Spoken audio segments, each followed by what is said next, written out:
Hello. Hello. Hello, everybody. I'm being headbutted by a cat. Baby, please. Baby, calm down. Hi guys. How y'all been? I've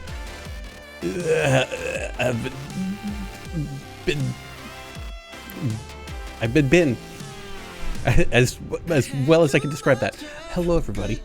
Hi, that is the cat that is rubbing against the microphone. Baby, please. Oh, there it is. Dermot, you've always been sick. You're always sick. That's business as usual at this point. Bye. All right, so yeah, telling it like it is. Yeah. Baby, please, just sit down, lay down on the desk. You're probably hearing her little thumpy thumps as she's trying to like pace around the desk, and I'm trying to stop her. So I guess first things first. Joe the English Otter, thank you very much for your resubscription for 5 months, which apparently happened 5 days ago. But you know what? We weren't here, so it happened. And it also just happened now, so yay! Spec Ops, thank you very much for your resubscription as well. I really do appreciate it. And Serge, thank you very much for your 10 bitties. I do appreciate things. Pounds glomped. Yeah, well, you get glomped, and I have a kitty who's now rolling on top of my desk, hitting my monitors, and otherwise being an absolute nuisance. Please don't play with that. Please don't. Hababa. Away with thee. Hi. Yeah, I guess I should, like, take up more of the screen. Hello. Hello, everybody. Let's get rid of that, shall we? Oh, no, now it's too quiet. Now it's too quiet. I need to put on some music. Before I go insane.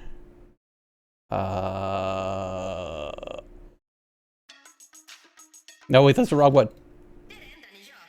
No, that's also the wrong one. There it is.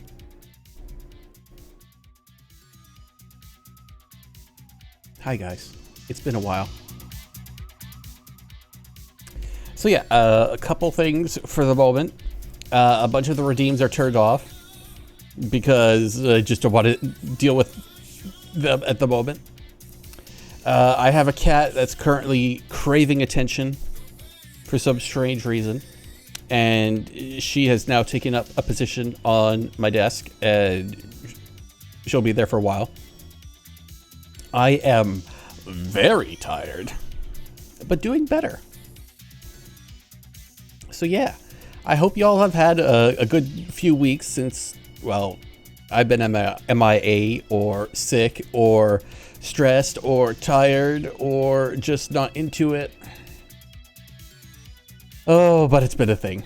It has been an ordeal. But things are starting to look better. At the very least, work is starting to be more into the regular rush stuff that I am very much into, and is less of the rush stuff that is dependent on other people. So I'm happy, I am moisturized, I am in my lane, but I am tired as fuck. So yeah, it's probably going to be a short stream today because I just wanted to actually get a stream out today. Because even though I said I wanted to like skip Fridays for a bit and watch Leo and Owen do their shenaniganry on Fridays, I can always catch the VODs for those. And that, what is that? What is that? Oh my god! Hi, Keish! Oh, it's a Noom. It's a Noom. Okay, I see it now. Yeah, I guess I should say hellos. Look at me. I have lived. There's so many hellos. Thousand of your lives. Oh wait, that's right. I need to shuffle a playlist. There we go. All right, so proper hellos regardless. Oh no, the list is reversed. That's right, and I did not clear it. Oh no. No, that's all last month. Emmett, thank you very much for checking in. I do appreciate it. Spec Ops, also you. Thank you very much. Dermot, thank you also. Everybody else, please know that I'm judging you. Roundo. Hello, Serge. Thank you very much for checking in. Everybody else, judgment. Full on judgment. Howdy, Roundo. There we go. Hi, Ray. Anybody else? Hrothgar. That's the Leo and Nolan, all right. I'm so happy the 14 live letter today announced Hrothgar will get to wear more hats. Yeah, I'll believe it when I see it. They said that they get new, like, all the new hats going forward, and that never happened. Little baby man, little baby man, I am a little baby man, little baby man, little baby man, little. Why is that off too? Oh God, why? Everything's why? You don't stream for a few weeks and everything breaks. Your screenshots? Yeah, I saw the screenshot. There's like 4 hats. I'll believe it when everything can be worn. Daddy. Okay. Like all the new shit from the store that should 100% have been Hrothgar and Bunnyman usable, but weren't. So fuck them. 4 hats is a lot given the Final Fantasy 14 devs. You know what? Fair. 100% fair. Judgment on you too. Judgment on everyone. So yeah, it's just going to be a short, just chatting stream today. Just, you know, get back into the groove of things. I just want to... Oh no, good yawn. I'm too comfy. Oh no. So yeah, I just want to get into the groove of things, and then we'll get back into things proper. So tomorrow we are going to be doing Dave the Diver, because I want to get that game done and over with sometime this decade, and probably do the same on Sunday as well, but we will see. It's going to be an interesting couple weeks, because next week is a normal week, but then the week after that, it's Canada Day on the Tuesday, so that's going to be a day off there in the middle of the fucking week, and it's just weird. So I got to plan for things. And then I got my birthday next month, and I got to plan for that. And just, I don't know, stuff. How was my day? My day was full of ignoring people. Ignoring people, and then helping people, and then helping the people I should have been ignoring. And then controlling myself so much that I did not just outright explode on somebody for just being an absolute fucking moron.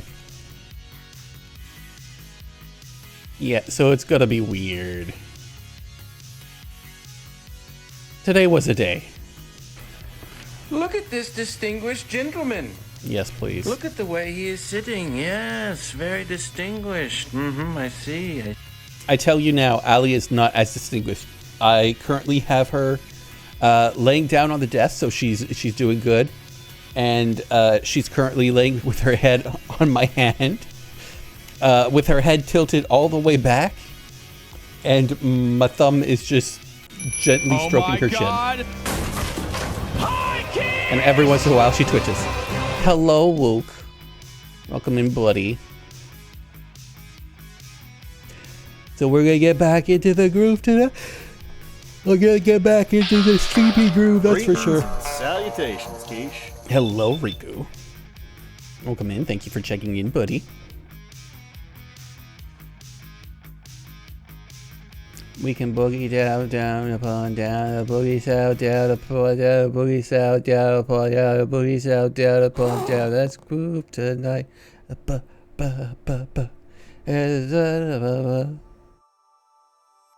EP Keish, the cute EP Kobold. EP is right. Because instead of streaming, I very, very, very much came close to just doing more work for work so I could get some extra hours in onto my timesheets.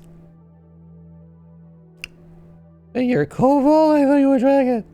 I haven't been a dragon since 2020. Officially, anyway. I was a dragon growing up because kobolds weren't a thing. And then as time went on, kobolds became a thing. And so officially, I became kobold in 2020 when I did a redesign. I changed it to a mix of otter and kobold. I call it Oddled.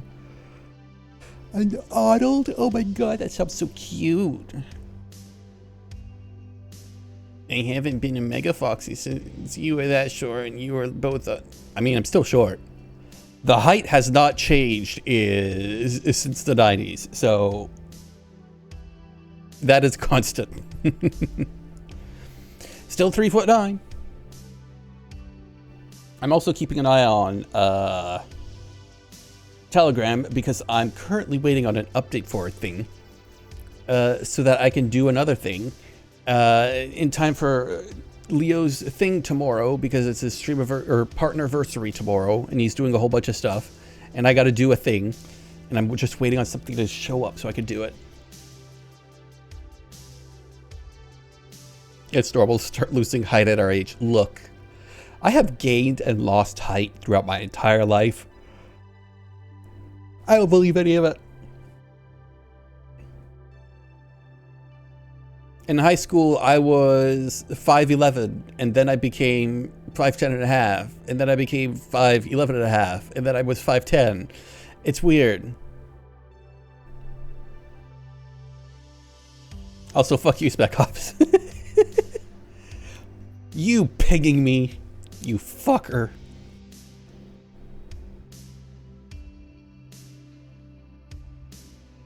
Did you get the thing I sent you? Fuck you.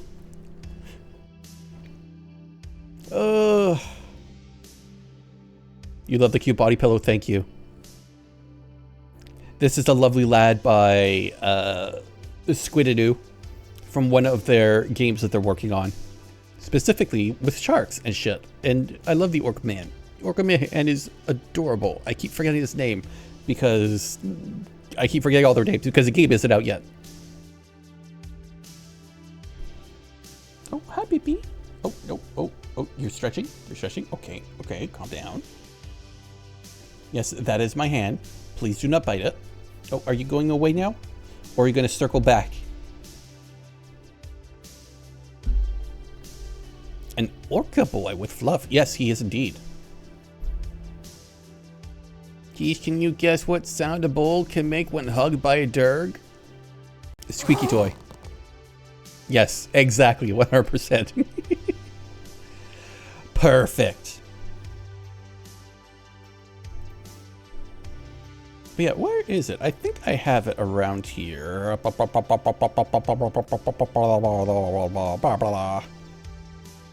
I go over here and I click on this, and then I type Squid's name in, and then I should be able to pull up the thingy.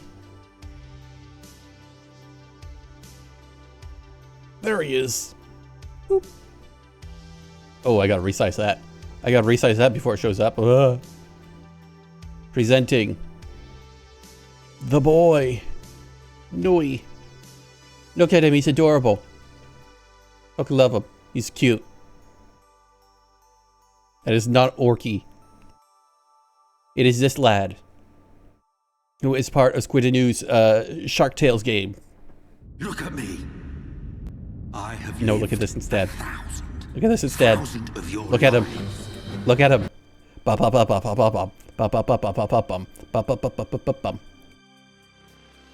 Yeah, he's adorable. And so he is my favorite of the designs that Squid has done for the game. So that's the one I picked because he's adorable and I fucking love his hair because it's fucking fabulous. Look at it. It's gorgeous. Where is the other one?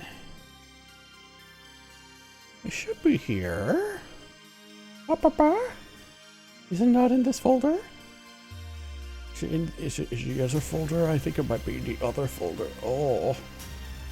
I must be careful because that is the dangerous folder. Oh no.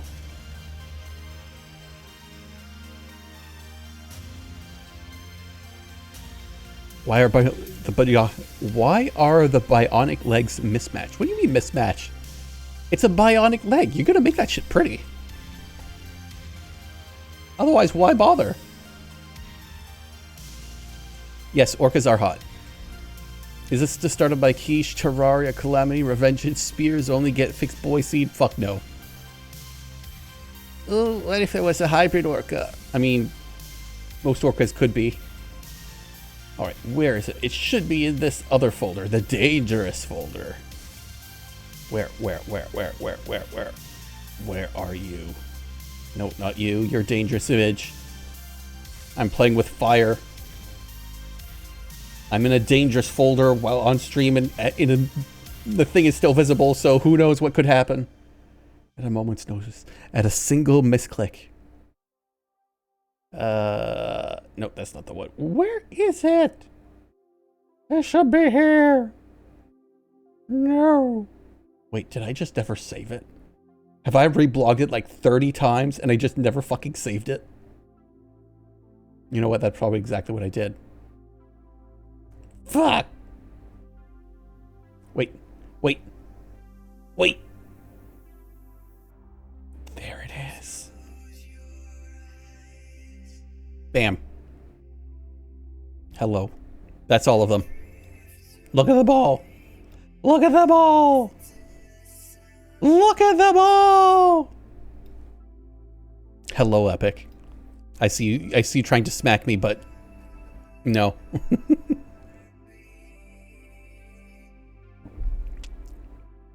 Water lads. Yes, so that's the cast that Squid is working with currently. And Nui is there. And they are adorable.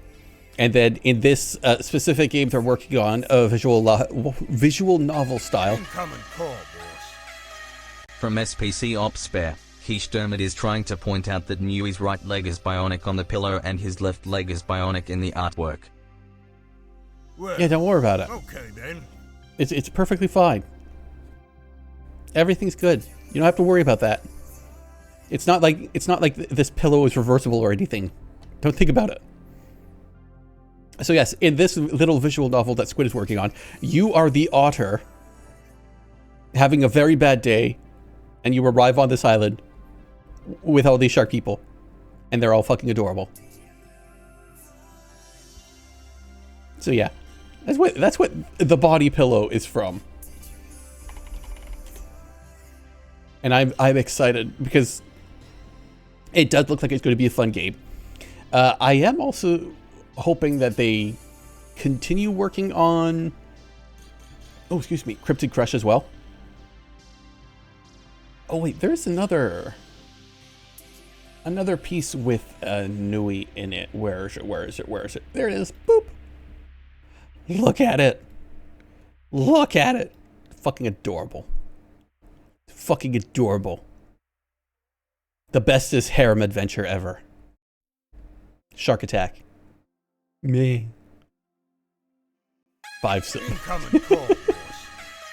From SPC Ops Spare. So when are we getting a character action game stream now? Then Ron has me thinking of Metal Gear Rising. Never. Well, okay then. I will never revengeance all over you. Mostly because if I did revengeance all over you, I would never hear the end of it. And also because action game streams, or character action game streams, are not really my thing. Especially the character action games are not really my thing. And I'm trying to focus more on games that I will enjoy long term and that are nice and calm and relaxing, because my life is stressful and I just can't handle it anymore. And if I have to, I'm gonna fucking snap. So yeah, I want relaxing shit that I can like just chill to and talk with and not have to like have streamer brain about Why not a game that will make you ugly cry? No. That was Final Fantasy XIV, and I still don't want to go back to that yet. Is it noise complaint night yet? No. I don't have to worry about that. I don't have neighbors upstairs, and the neighbors downstairs have been here for years, and they are very much aware of my bullshit at this point. And hell, they've endured kittens for a year and a half, so I'm pretty sure they're good at this point. Yeah, go away. Ba, ba, ba, ba, ba, ba, ba, ba. What other game has Snap in the title? Pokemon Snap. Marvel Snap. Snap, snap, snap. You live on the top floor? No, I just don't have neighbors upstairs right now. The new landlord is renovating all the empty units for once. So I'll probably have neighbors upstairs like next month. Which I then get to get back to being very annoyed with. So hopefully they put like, they've improved the floors, because the last people who were up there, oh boy, did they like to scare my cats.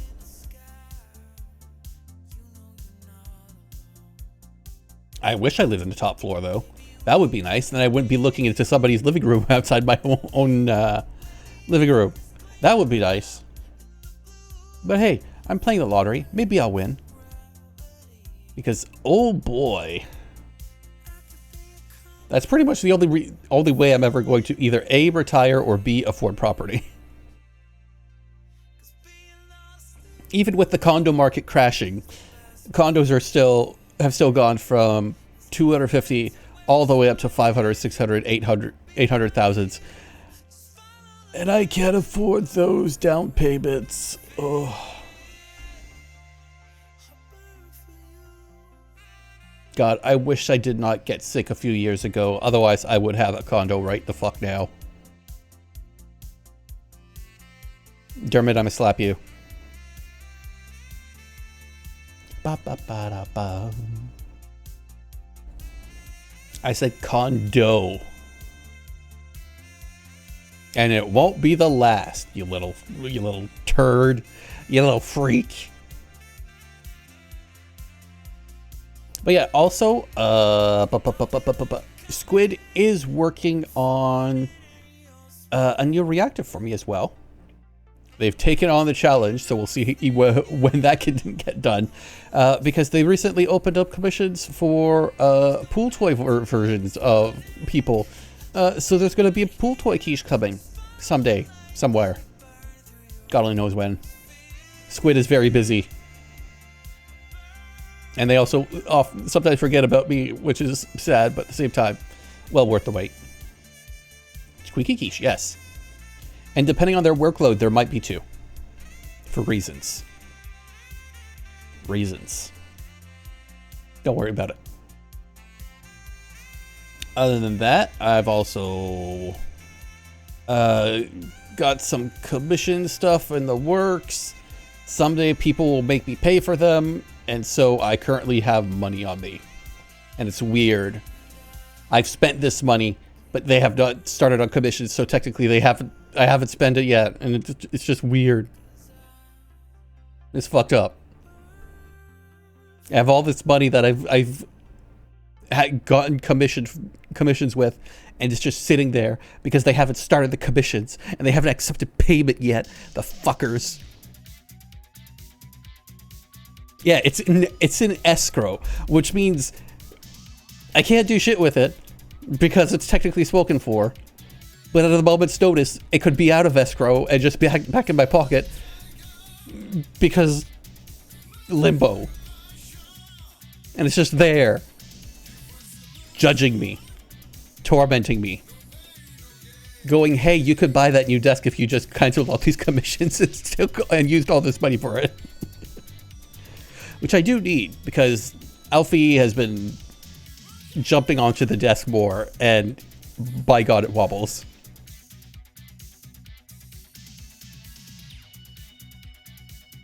I thought limbo was disavowed Catholic doctrine. Don't worry about it. Limbo is limbo. It's a game and also lots of fun, but it's also kind of meh.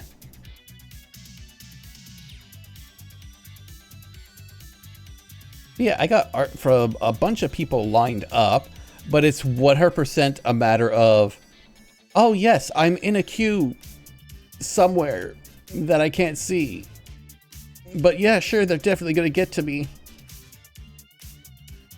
And I got one commission that is due by the end of the month, or I'm getting my fucking money back, because it has been over a year of me begging for updates on a bi-weekly basis, and I'm tired of that shit.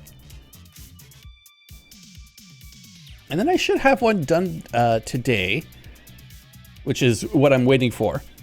And then I'm going to tip that artist, because I asked them a couple days ago if they could you please just, you know, make it go a little faster for Friday, please. I have reasons. Thank you.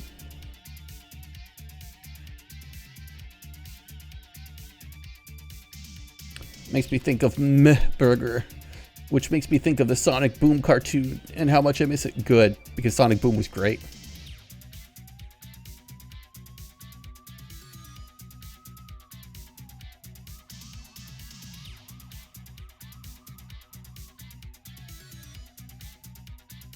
Ha ba ba ba.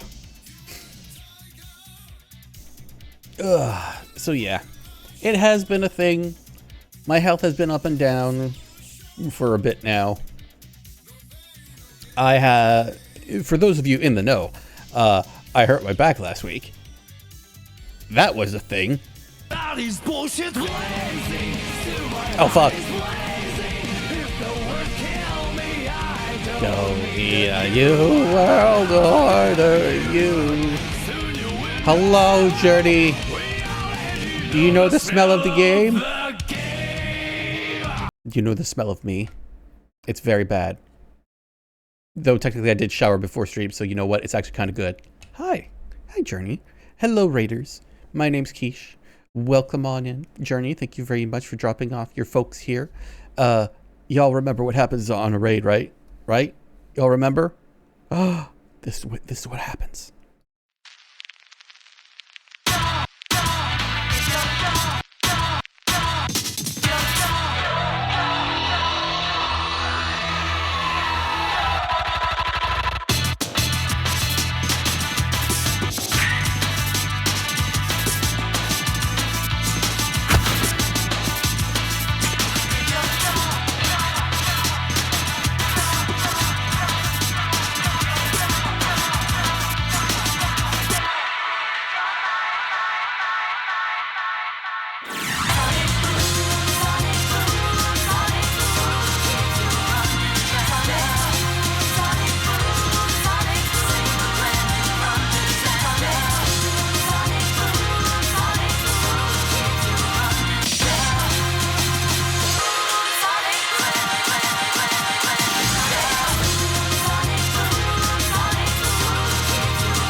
Hello, Raiders.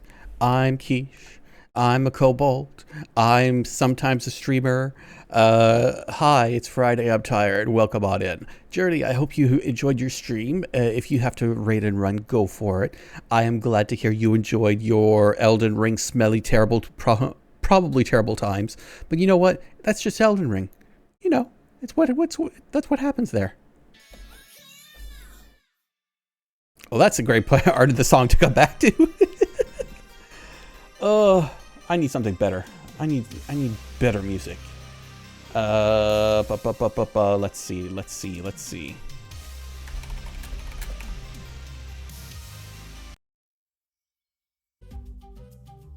There. Roots of Pacha. Go for it. Nice and relaxing. Also, I've got Leo and Noah's stream open on the other monitor, and they've just turned into giant monkeys, and I'm here for it. Elden Ring or Elden Ring Fortnite Rain. What the fuck is Fortnite, right? Oh yeah, that's the new DLC thingy, right? Nah, I got a trainer mod. We were touring the land and talking about lore and theories. Oh, very, very fancy. Enjoy your mods while you can, everybody, because you know what's happening? The shitification of the internet is going forward, and Nexus Mods is going the fuck down. How's that for a segue? Look at me.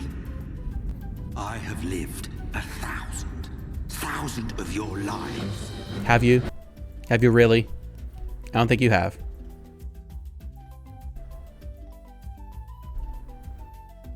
I think you've only lived one. And I've lived it longer. Because I'm old as fuck. Look at my gray hairs. From SPC Ops Spare, Ash. Ash? Isn't that just E? The fuck you mean Ash? That's bullshit. I'm not a nerd, I'm just old. Have you considered getting younger? Look. I wish, but no. I had a theory that the prisoner class was a member of the House of Karya, possibly a lesser member of the Karyan royal family, and was imprisoned for trying to seduce Rani. Or Rani. Rani. That's the big hat lady, right? I can't remember. I've never played Elden Ring. I've only watched a fuck ton of people play it.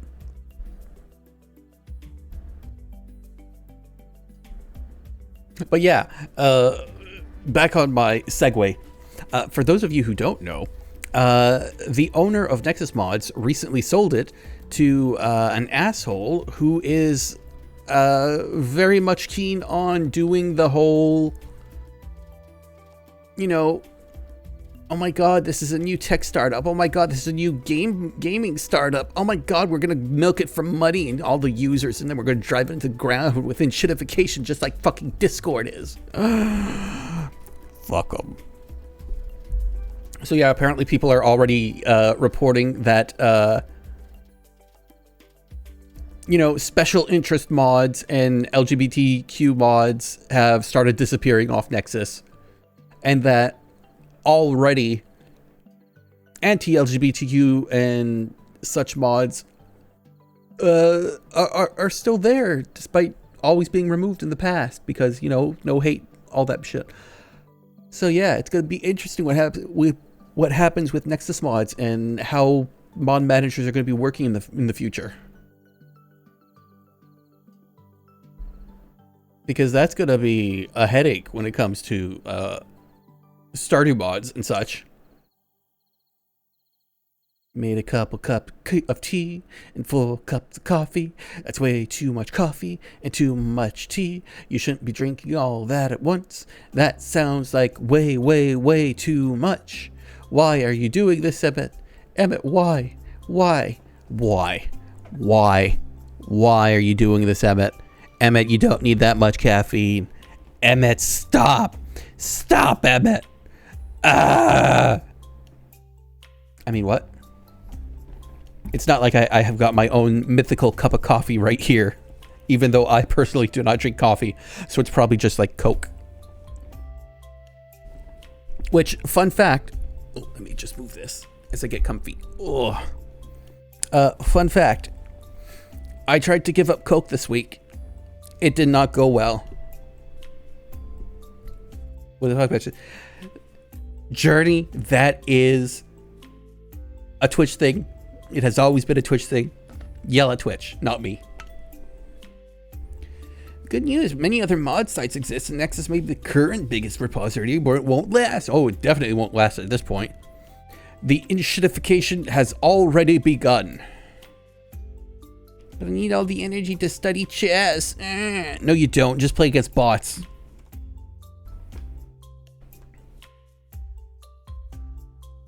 Anyway, please don't complain about it, please. Because then I have to address it as it's not my fault. Please stop. Joke's on you. I've beaten 1,000 Elo bot. Yeah, we'll go beat a 2,000 Elo bot then. I don't know what chess elos are like, so I don't know. But yeah, so plans going forward. For those of you who follow me elsewhere, have seen that I started doing or asking the questions about game design and shit. And I've started to pick up pixel art, and I am learning how to code in GDScript. And I want to make games. And I would like, if all goes well in my fucking life for once, that by the time I'm 45, I could release a fully functioning game. So, yeah, I probed for if people would be interested in game dev stream stuff in the future, and so some of that might actually happen on stream. Probably not for like a little bit, but you know, I still gotta learn this shit first before I can do anything. Because let's see, where is it? Where is the little guy? Where'd I save it? Up. That's 1, that's 2. There it is. Open. Visible. Hello. Look at this little pixel lad. Hello. This one is one of the first things I made. It is terrible and needs a lot of rework, but it works. This is just a little RPG character based on Slug, who belongs to Knave of Clubs, aka Buck the System. And we want to make our 34 root art of him. Please don't.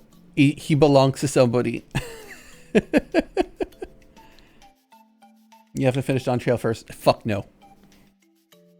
So yeah, I'm learning pixel art. I'm trying to do the whole GDScript thing. I am following tutorials.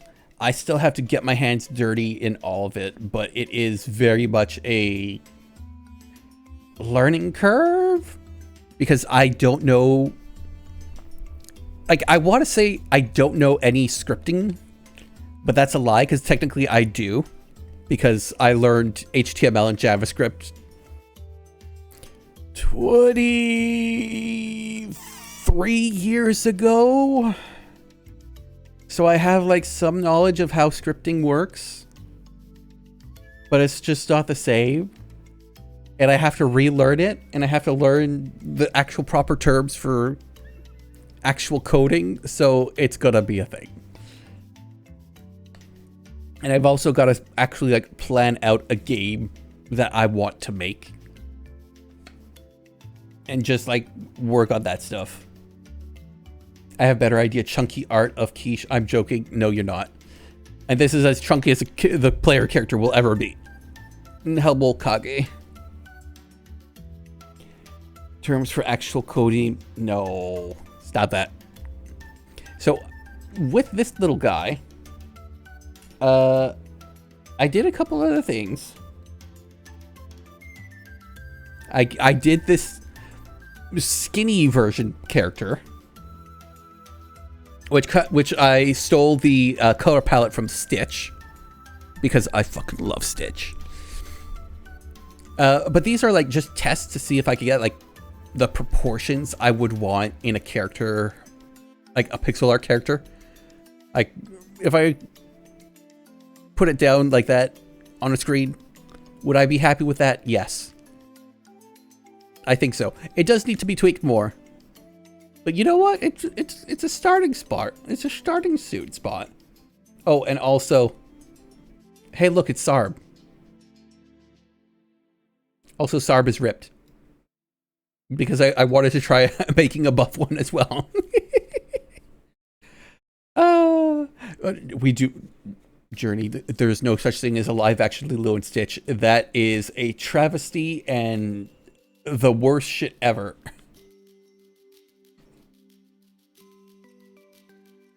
But yeah, bop, bop, bop, bop, bop. So I've been testing, playing around with that. I have made so many goddamn ugly trees, and they just keep getting uglier. It's gonna be hard because I would really like to make a farming game, but that requires the ability to, you know, make trees and plants, and so far that's not happening. I need so much practice, guys. I need so much practice. Here, you can have my very first ugly as fuck tree. How's that? There you go. Have this monstrosity. Look at it. It doesn't make any sense. It looks more warped and turning in on itself, and just nope. Just nope. You need potting soil. That's not gonna help. I'm very impressed you managed to get the apps to work. I've tried pixel art before. It's hard. Yeah.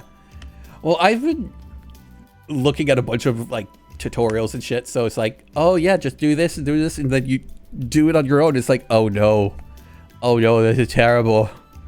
This is the worst. That looks awesome, actually. No, it fucking doesn't. Don't lie to me. Look at this shit. This is supposed to be a tree. It doesn't look like a tree. It looks terrible. Ugh. I don't think I have any of the others currently exported. Let me see.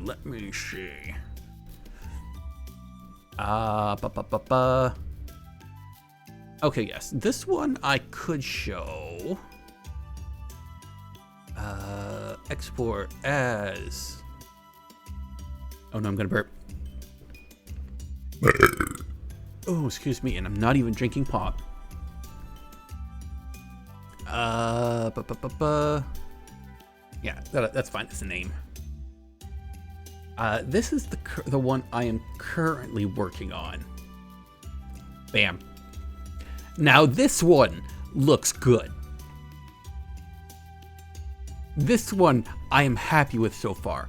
I still need to work on the darker part of the tree, and I still need to do the trunk proper. But that is supposed to be an apple tree with a curve in it. Because if I want to make a farming sim game, but I want to do what I want for a farming sim, which is partially apocalyptic or post-apocalyptic, partially sci-fi. Okay, now I'm fucking jealous. Well, good for you. Don't be. I'm just starting. I like a man's trunk. Oh, yeah? Is that what it's like? Like if I... There we go. Export as tree blank. And if I change this, ha ba ba. There you go. There's just the trunk. I got the general curve to, like, the curve effect. I still need to redo it on the upper branches. But, like, I'm happy with that. It looks okay. People stop talking about your trunks. I would say it's an apple tree, but it's a very cool tree. It's kind of like sweet chestnut.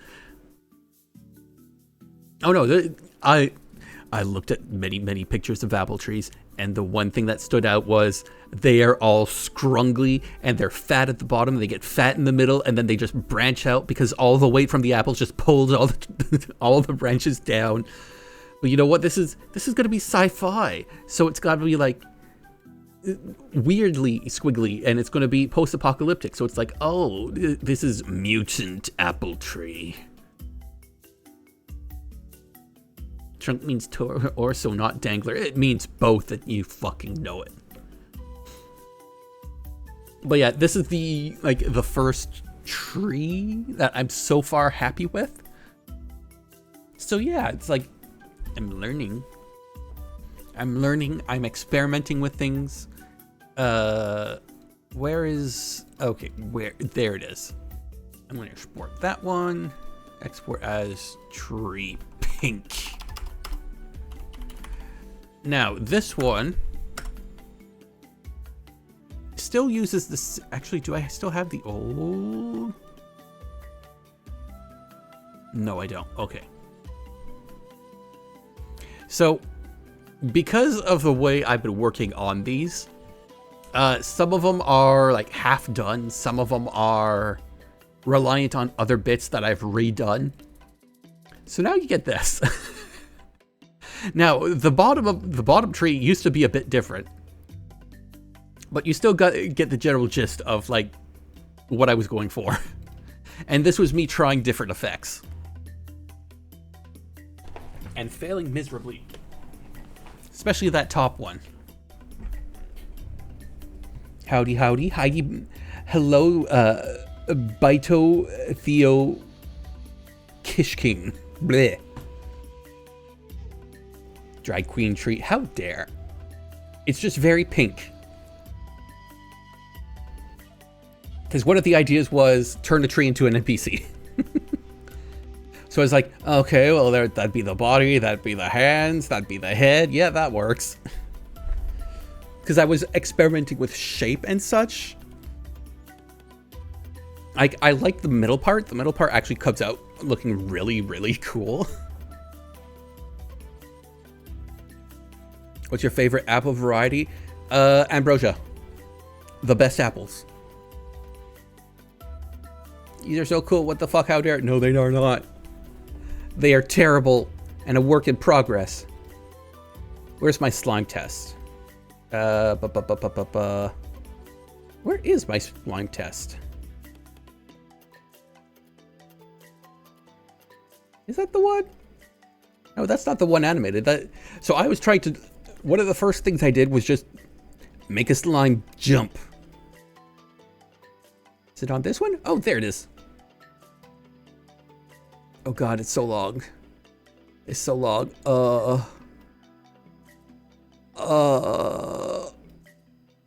There we go. That's better.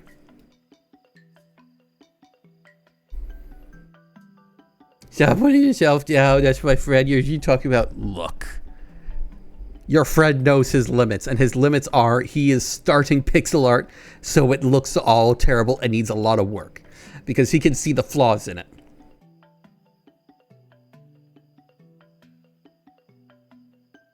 Sprite art is okay, but I will fucking slap you, Dermot. I am not even gonna finish reading that sentence. I'm gonna slap you. Like even this, the bounce is all wrong, and the splash is wrong, and it needs more frames at the end for the splash, and it stretches too slowly. It needs work. On me so I can time him out. Yeah, I thought you didn't want to be a bog there, Spec Ops.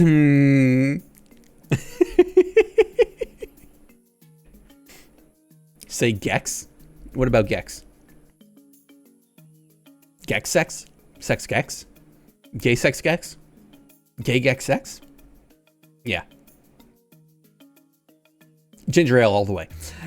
So yeah, I'm still working on the pixel art. I'm learning, I'm developing, I am pilfering the internet for so many tutorials and examples and all that wonderful shit. The next thing I need to... technically the first thing I need to make is some base top-down grass palettes so I can start experimenting with stuff in Godot. Like, I bought a whole bunch of pre-made stuff, but I kind of want to learn how to do it myself as well so that I can just go with it.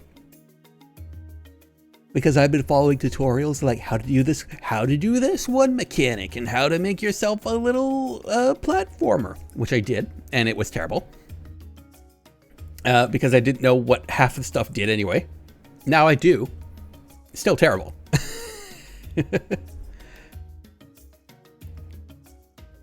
So I need to like hammer on some basic stuff so that I can start learning the rest. Because, like, I need to figure out how to do the tile sets. I need to figure out how to do the character interaction to change tile sets into other tile sets, aka, you know, the farming aspect of a farming game. I need to figure out how to do next day timing. I need to figure out how to do inventories and save screens and options menus, and how to save and load information and store information so that it's not lost, and how to do transition things from one screen to another so that, you know, you can enter a house and shit and not lose all your baggage. And then I need to figure out how to do things like actual gameplay elements, like how to do the farming things and how to make the crops grow and all that wonderful stuff and turn into things and fill your backpacks, and then how you can sell it. And then I have to figure out NPCs for a little town on the side of a cliff. Yeah, there's a lot, guys. It's gonna be a while.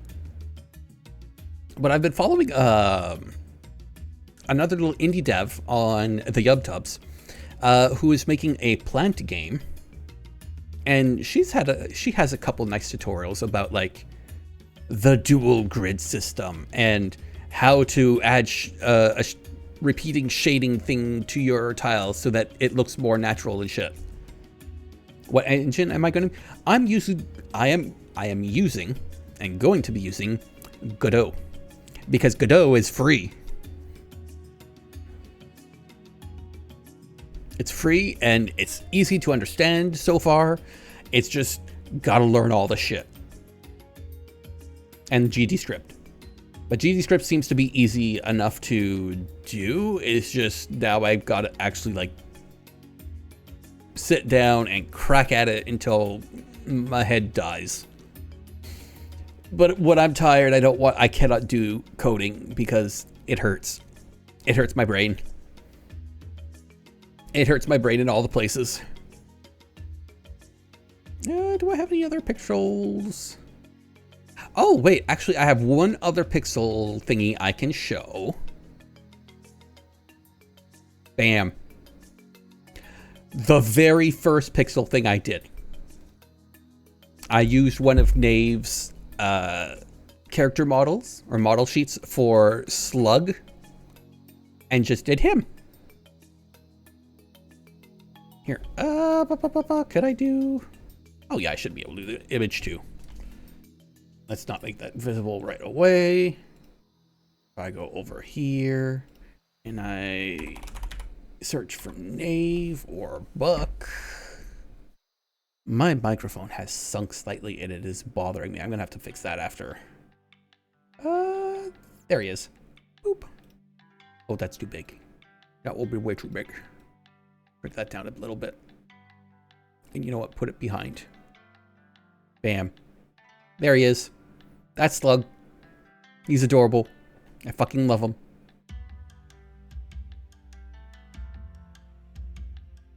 So I just essentially just use him as him.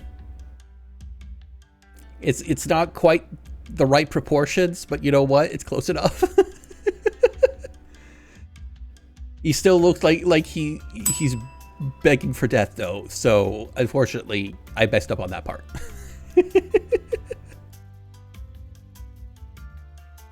Yeah, so I look familiar. Yes, that would be because that is by Knave of Clubs / Buck the System, who is also a streamer here sometimes. And you can find him as Knave of Clubs on Blue Sky and as Buck the System on FA. And he draws this little guy whose name is Slug, who is a pufferfish and who gets very big. Yeah, he gets big in all the best ways. Where is it? I've got one thing I could show off. Which is not bad. There it is. Boop. It's me, by Knave. Look at me, I'm fucking adorable. Fucking love this shit.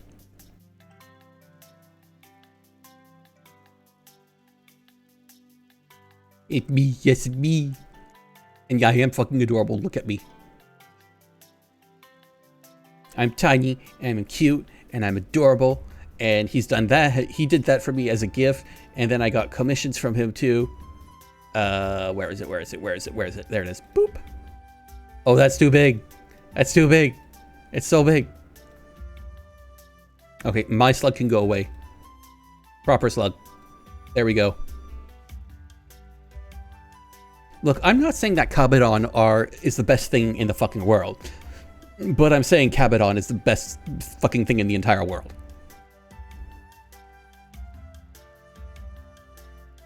Look, I am asexual as fuck. But there are some things I love. And Kabadon are one of them.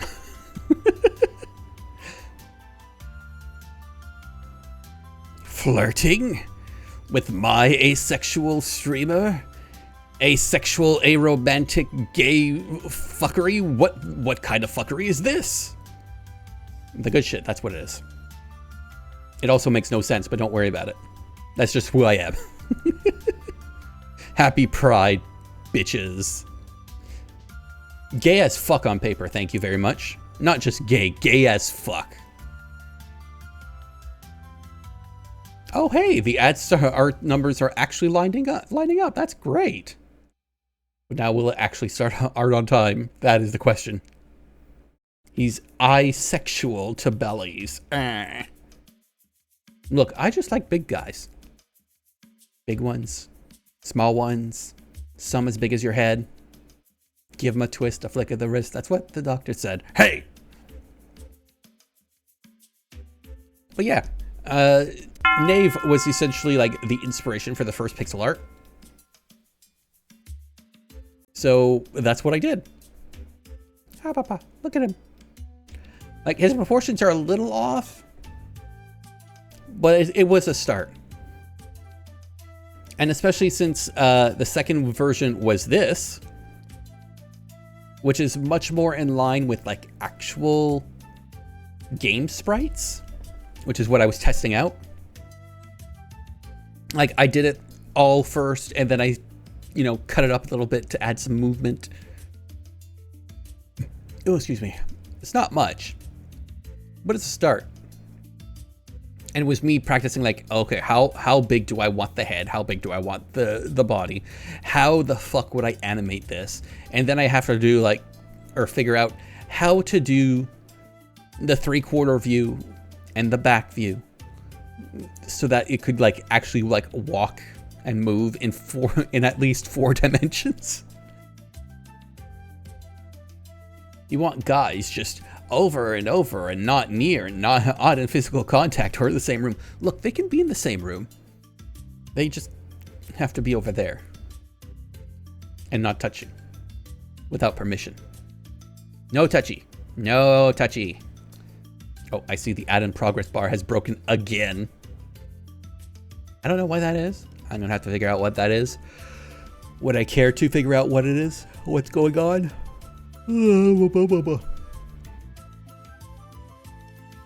Probably something broke with Bikubot. Bikubot? I think Bikubot's... No, not Bikubot. Mix it up. And I don't think there's been an update, so eh.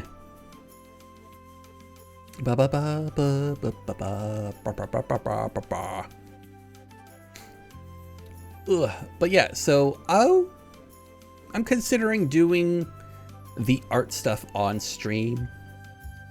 I don't know if I'll do scripting on stream because scripting is a little bit more involved.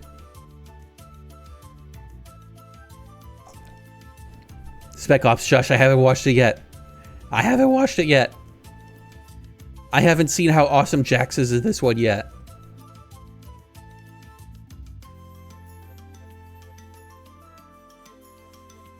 You say nothing else? Good.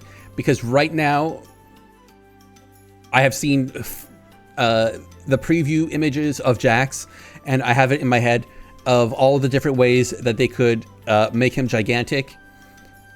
And I can't wait to be disappointed by all those not being in the show.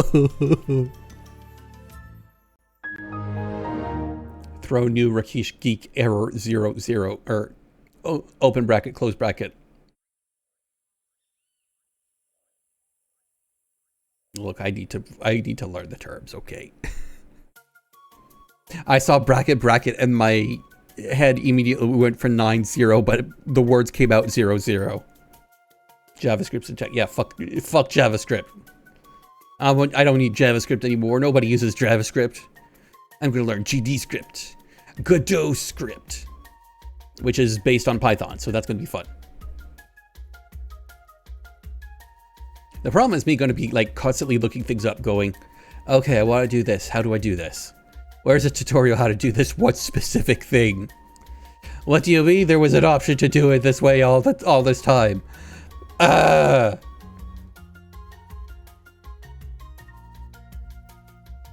JavaScript has taken off hard as heavy-duty performant server-side language. Yeah, I don't do that shit. That's not my shit.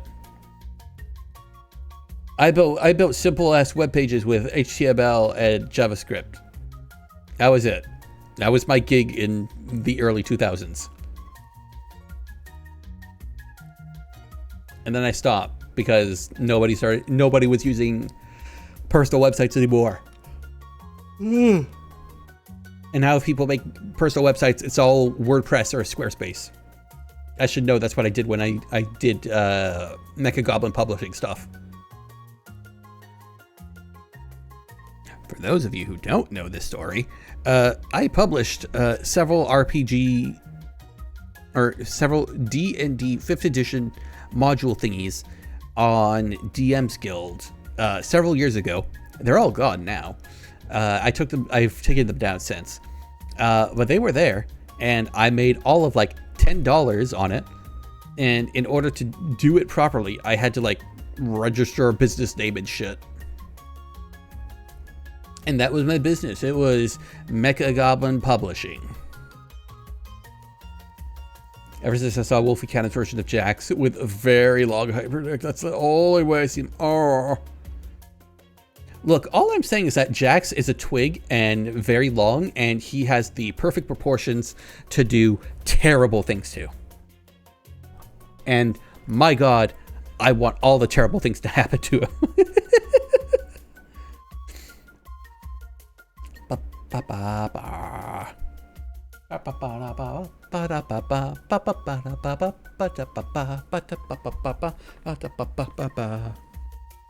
Jax is awful. I love him. I know, right?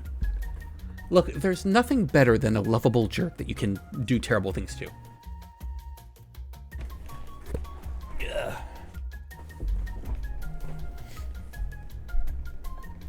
Plus, there's always something about a jerk character that, you know, I could make him better. Or I can also make him worse. Or he can make me worse. Either way's good.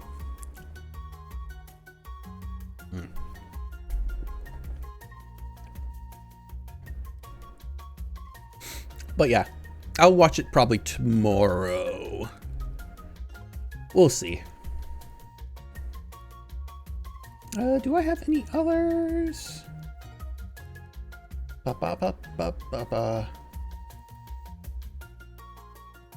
Nope, can't show that. Can't show that on Twitch. Can't show that on Twitch. Can't show that on Twitch. Let's go back to the tree then. Beautiful. It's just me and my shrub. There we go.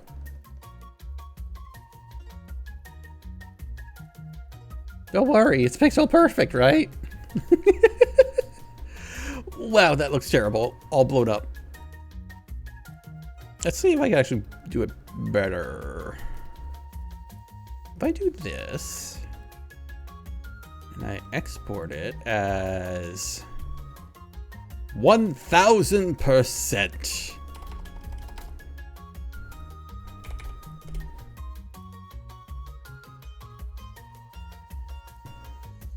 Is that your trunk? Are you just happy to see me? Oh no. Wait, where'd it go? Oh, it's just, it's big. Give me a second. I'm gonna show you my pixel trunk. It just, I might have made it a bit too big. Fuck it. Edit. Transform. Edit transform. Okay, that might be why. It is currently 6,500 pixels by 8,700 pixels. Incoming call, boy. Oh no, this breaks the... From SPC Op Spare, Spec Op Spare has been struck from the Akashic record. Reason, knowledge of Keish's true name. Well, okay then. I mean, you have to go away then. Okay, no, I want this... Why can't you just fucking edit, transform into like the proper... Spit screen. Kentucky! City nights, get it going tonight. City nights, I had too much of a good time. Kentucky, thank you very much for 21 months. Hello, Kentucky Duck. How are you doing this evening? And then he dances, of course. There we go. Proper pixel size. You can now see like the proper pixelation of this shit. Look at it. It's beautiful. Look at this distinguished gentleman. Yes, look at me. You can't see me. Look at the way you he can't is see sitting. me. Yes, very distinguished. I see. I see. There. It's just me, my cup of coffee, and my pixel tree. Why? Why not? Do you not like my pixel tree? It still needs work in the middle part, in the dark part, but you know what? It's okay for now. I am now a horror beyond man's comprehension. Frickin' sweet. I mean, just because you've been struck from the Akashic record does not mean you're horror beyond imagined comprehension. I mean, that really means we do have quite the comprehension of what you are.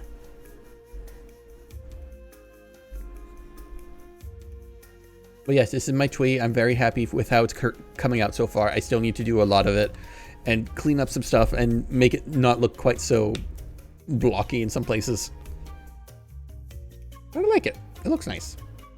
It's more of what I was hoping to get to, and I'm still learning how to do those shapes. The tree needs some grapples? Or some graples? Well, that comes later. First, I gotta get the leaves to look right. Then I can add, like, the fruit. That would, like, drop from the thing. And then I have to do the fruit itself. Sort of like when you shake the trees in Stardew. But right now, the goal is to get, like, one tree, one bush, one crop. And then I will have those three, like, things to play with in Godot to work the system. And then from there, I can continue on and add more and more and more. Which is going to take time, because holy shit. Actually, do I have the first draft still around somewhere? I think I do. Close that, don't save. Where is... that the one? Yes, that is the one. The very extremely, absolutely rough, terrible looking thing. Where did it save? There it is. There you go. I started making carrots. But I also haven't done like the grass and the dirt tiles yet, so I'm kind of a little ahead of myself.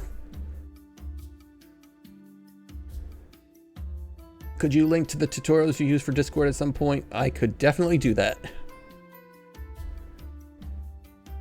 What's a carrot? I'm gonna slap you. It's a carrot with rot. That's what it is. I'm being pinged. Please be the thing. God fucking damn it. Spec!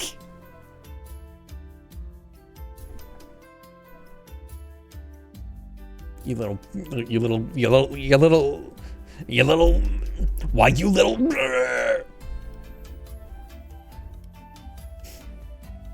But yeah, currently it... No, I'm not playing the slot machine jackpot sound. You absolutely terrible bear. This is supposed to be low-key and calm and collected and just be bitching about shit for 2 hours. Or an hour and a half. I don't know however long I could go for. Before I burn myself out tonight. Or when the cast decides, you know, it's time. 10,000 points redeemed. I have to go eat if you're not doing food videos. Well, go eat. I don't know why food videos would stop you, because, I mean, you can't eat food videos. I'm just here animating. I'm glad you are. At least one of us is doing something productive with our lives. Because they're yummy and I want to wash them. Maybe next time. Maybe next week. No, yeah, you can't. Yeah. Look, there's carrots on screen.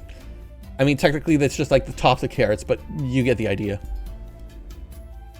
Because I have like game mechanics in mind, and so I would need to do like, oh, here's a regular carrot, and then it branches off into 3 different directions depending on how the player wants to do carrots. Mechanics, are they hot, guys? Oh, they will be. There will be a mechanic. He will be hot. I figured out this, like, the quote-unquote backstory for the game, like for the setting, which is basically post-apocalyptic after nuclear winter, and instead of being all grimdark with it, it's just like, oh yeah, and everybody banded together, and all the assholes died, and all the good people survived for centuries, and were good people. So what'd you miss? You missed me talking about work being dumb and shit. You missed me talking about what else have I talked about? God, I've talked about so much. You're gonna have to look at the VOD. I want to make a firing sim where you get to play as halfling and go all in on the cozy. Well, Journey, I've got news for you. There is a there is something exactly like that coming. It's called like the Shire, I think. No elf, dwarf, or orc farming, but it's the hobbitses.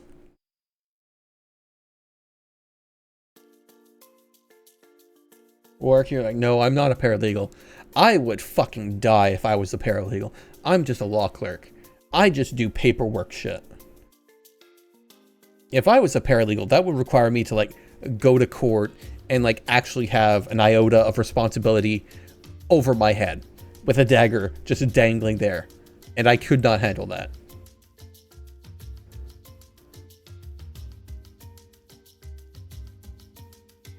Mechanic is the last survivor family of hot boxers, people who ran APCs to keep people warm.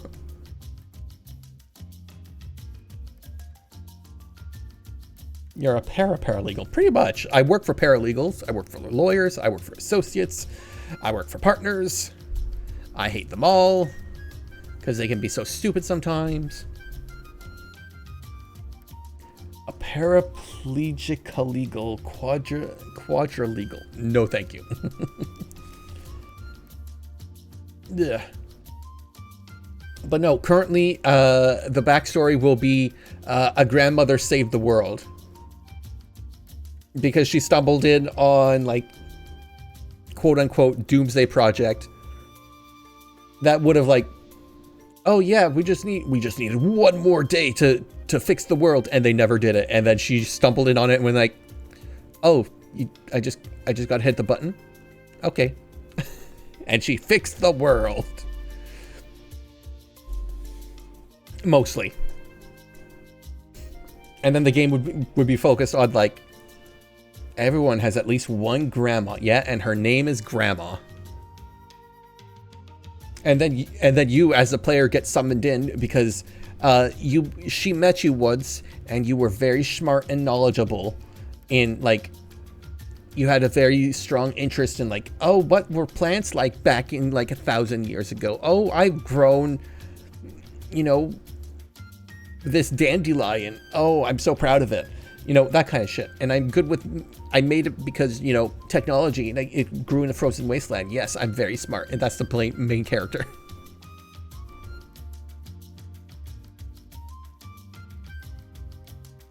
Man, I'm giving you my only nuclear winter idea.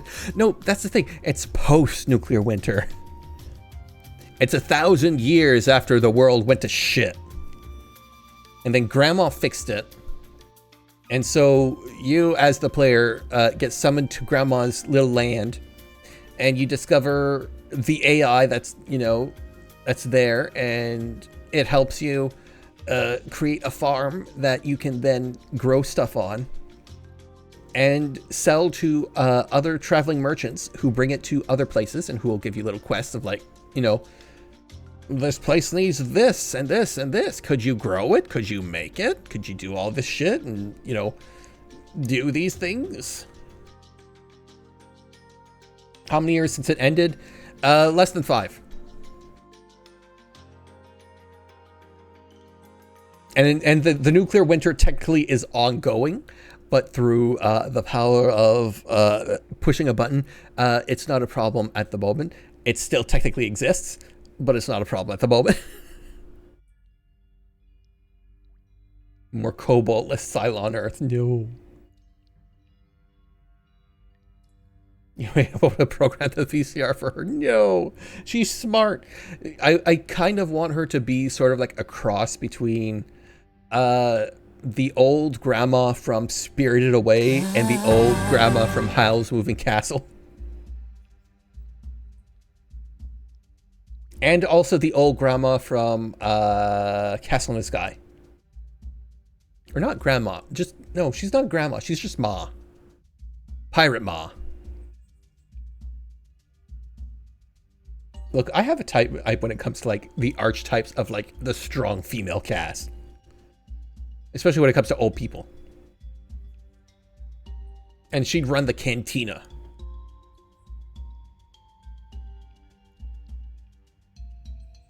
Also, yes, thank you for defrosting her. My queen is currently defrosting. It is almost time for Christmas in July. People have already accidentally posted Christmas stuff in June in my Discord, which makes me very, very happy. Cobalt has an ecological collapse 2,000 years ago, but since healed. Cylon Earth had a nuclear war 1,000 years ago and is partially healed, but is too irradiated to live on. Ah. All I know in the end of that series is we're back on Earth, apparently. We left Earth billions of years ago, and now we're back. And now it's today. So later looks like British Columbia. We'll see. Because, like, currently I'm just learning how to do pixel art sprites. But after that, I need to learn how to do pixel art splash art so that I could like tell the initial story stuff. So it's going to be an interesting development cycle. I also need to learn how to make music, or I need to like wrangle in music making friends. This sounds a lot like Luke Humphreys animations, particularly his post-apocalyptic stories. Oh, look, Humphreys is, oh, I know him. He's the guy who does the animated shorts that are on loops, and it's like, remember to visit the hole at the end of time. Or the, I'm sorry I teleported you away from your home. Please enjoy this luxury castle sorcerer place. Here's this room, here's this room, here's this room, here's this room. You can do all these wonderful, amazing things. You'll never want to leave. But don't worry, we'll get you right back to where you are, but, you know, in time. But don't worry, no time has passed. You're good. Yeah, the finger guard guy.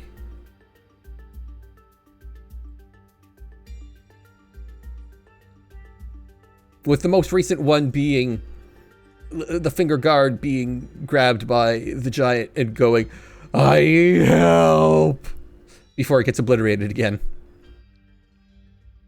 I learned something a few days ago that blew my mind. I feel like an idiot for not noticing it. Alex Henderson, the animator, is the same artist as Frostbite Poster. I have no idea who either of those people are. That's the one. Yeah, that's what I thought. Yes, I love his post-apocalyptic stuff because it's uplifting rather than depressing. And that's kind of the thing I like in post-apocalyptic settings, because I am so fucking tired of the, oh my god, the world has ended, we are now all at each other's throats, rah, rah, rah, rah, rah. No, that's not how it would fucking go. People are nice, people are kind. Assholes would die off real quick. Because the last thing you want to do is piss off the nice people who are like growing your food.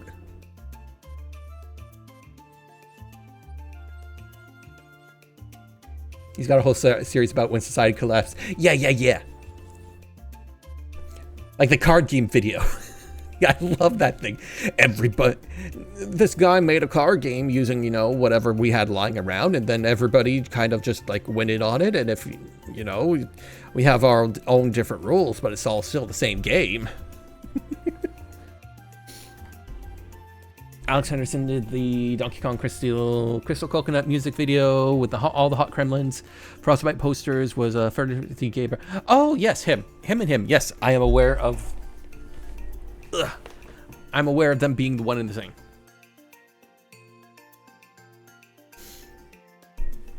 I thought Alex Henderson sounded familiar. Planet Fitness becoming Lane It, the card game. Yeah, like his stuff is honestly like real good because of the fact that it's like it's optimistic. It's like, oh yeah, the world kind of ended, but you know what? It's not that bad because we all look out for each other and we're all friends and we're all working together. Even if we're not working together, you know, just go that way. You'll run into somebody who will do this for you, and yeah, they're all kind of weird, but you know what? It's kind of fine. Yeah, that's kind of like the vibe I want to do, which is like, yeah, there was 1,000 years of snow, and like, sure, 99.9% of humanity has, you know, croaked and barely scraped by, but hey, things are better now. And during all that time, we worked together, and we did all these things. And now we've come out of the caves where it was warm, and now it's warm outside too. And yeah, sure, there's a couple days at the end of the year that get really cold and really weird as the giant space mirrors recalibrate every year. But you know what? We could deal with that. That's fine.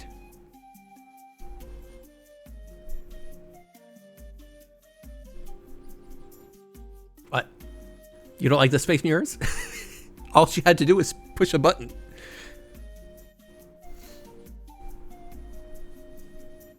And it warmed up the planet.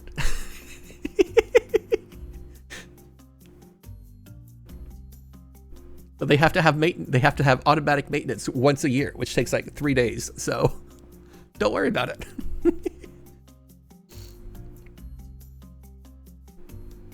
I'm currently deciding in terms of like character creation and such and characters. I'm currently deciding if I want to do 100% furries, if I want to do a mix of furries and humans, or furries and monsters, or if I want to do 100% furries and 100% humans, and then just have like a toggle for them. Like, hey, do you want the furry pack? A friend of mine just wheeled an HBO adaptation of Gantz into my blue screen. What the fuck is Gantz?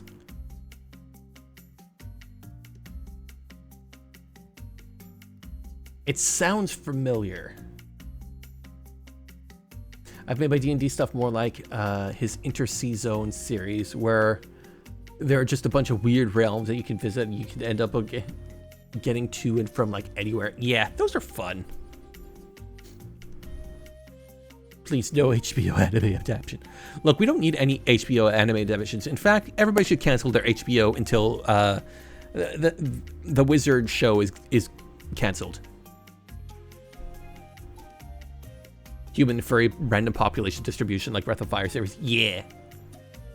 A mix is nice, but then it's a case of like, I would like to appeal, like, especially if there's like romance candidates, I'd like to appeal to everyone because I want people to have like the option they want, and I don't want them to be like turned off by like, oh yeah, I would have gone for this character, but they're human and I only go for the furries, or vice versa, or the monsters, etc. So I was thinking of like, I could do all the standard NPCs as like a fixed mix, and then just have like, hello, would you like to date all bachelors, all bachelorettes? Would you like them to be human? Would you like them to be monsters? Or would you like them to be furries?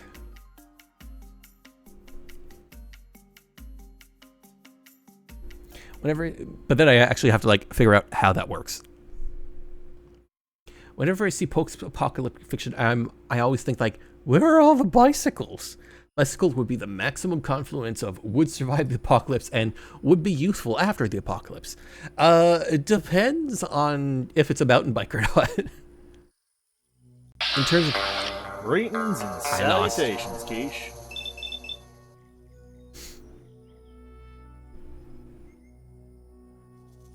Rust is a thing, a theory. Like, yeah, and bikes are not made to last. Grew up with bicycles on an island along the equator. Bicycles fall apart fast in corrosive air. They do. Who keeps locking onto you and Vats? That would be Salem. Salem the kobold, who is no longer a kobold. Salem TK. Why do they keep canceling their attack? Don't worry about it. It's fine. That's what modding's for. Yeah, but I don't want mods in, like, if I could do it myself as a part of the game itself, I could do it. I would do it. Can I record high KeeshPlay? Yes, you can. It is, you need to do it 3 to 4.5, 5 seconds. It has to be high, it has to be crisp and clear, and then you have to tell me what sound effect you want, you know, what theme, whatever, and I will put it all together, and then you'll have a thingy. Any apocalypse that humans would survive, bicycles would survive. That depends on like what apocalypse you're looking at. Because I'm telling you right now, out there, Mr. Kentucky, a bicycle ain't gonna do shit in 10 feet of snow.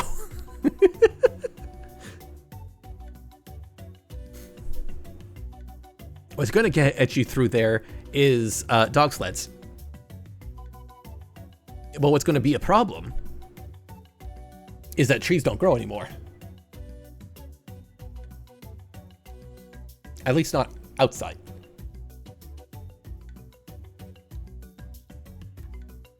People breathe and don't rust.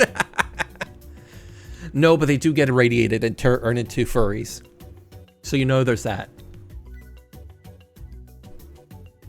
Or Zonite devices with Ultra Hand. No, there are no Zonite devices in my post-apocalyptic world.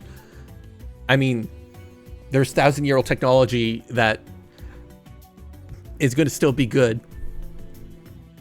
Like one of the NPC ideas I have for like the tutorial is something inspired by the Time Machine movie,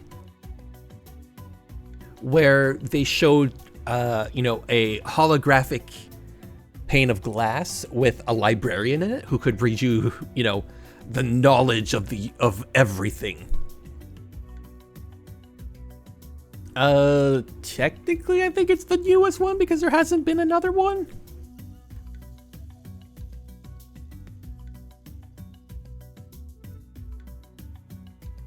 Yeah, the 90s version.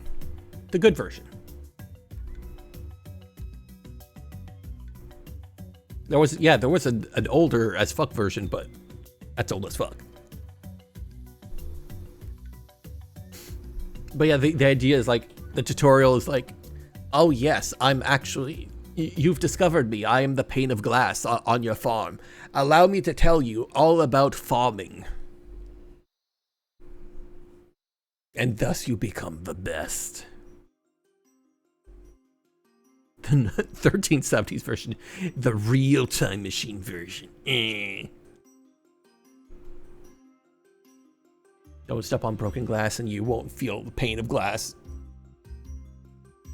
That is deep. So Monolith from 2001. No, it would literally just be like a sheet of glass and there's a guy. Hello, I am display unit 001. Yeah, I'm kind of like the backup computer here. I am really bored. You want to learn anything?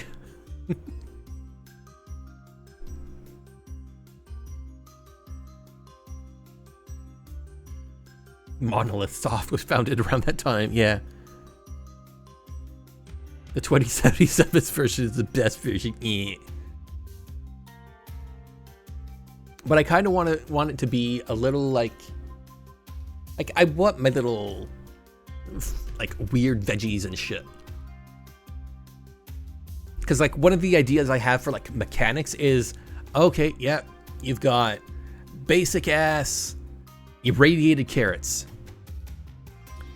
If you experiment with them a little more, you could unirradiate them and they become carrots. But then also you could, just tweak a few things and carrots become either a lot of carrots or a lot of carrot. And it would give players like an option, like, do you want the one really expensive carrot from your crop, or do you want your carrot crop to have like 10 carrots for the price of one?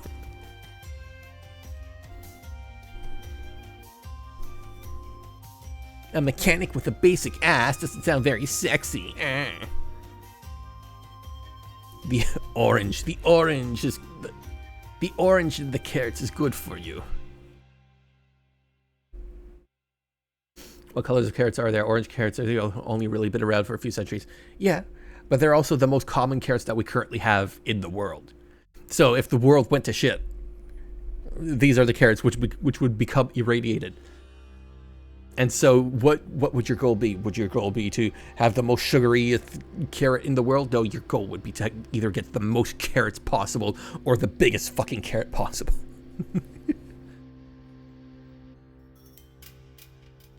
And that's what that's what you would be doing as the character. You would be like, oh yes, I have rediscovered broccoli and with it cauliflower and with it the other 20 different vegetables that come out of this one fucking plant.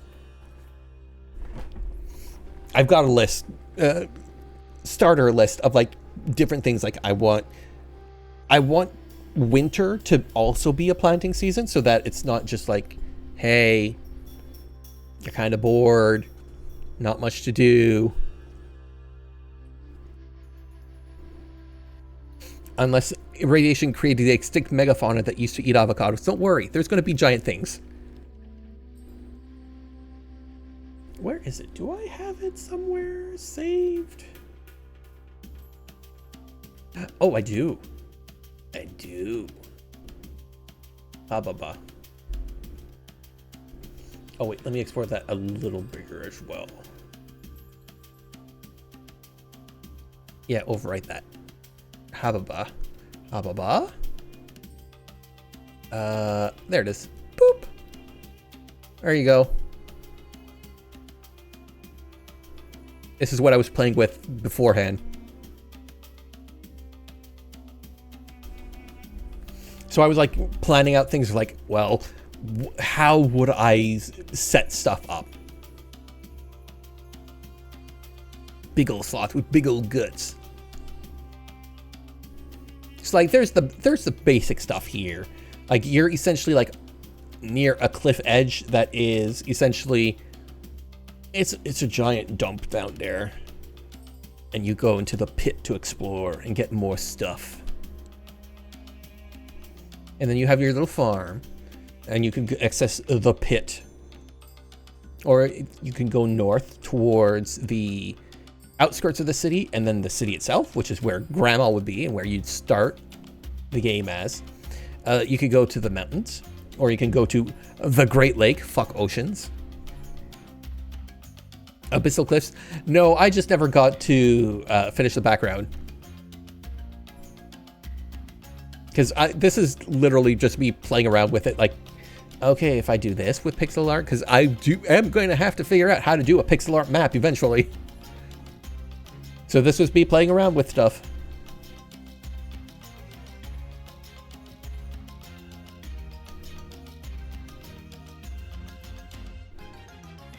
Because extremely deep dry land is both fascinating and really happening on Earth. Yeah, especially after 1,000 years of ice age on the entire planet. And so like a lot of the land would have sunk, and then there was also like, you know, the world blew up a bit.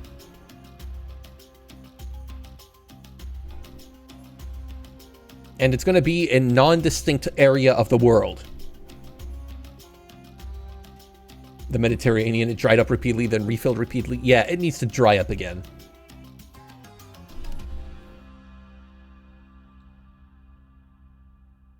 But yeah, the idea is caravans would come to the city. You would fulfill their needs. They would go and distribute goods to other settlements. Another settlement is in danger. Under attack. You need help. No, none of that shit. And then over time, additional people would join the city and the surrounding area. Have you seen Laika Age Through Blood? I have seen some of the game. I have not seen the entire game.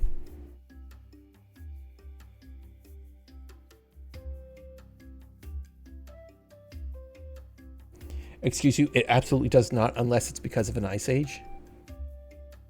What, the Mediterranean? Yeah, it needs to dry up again.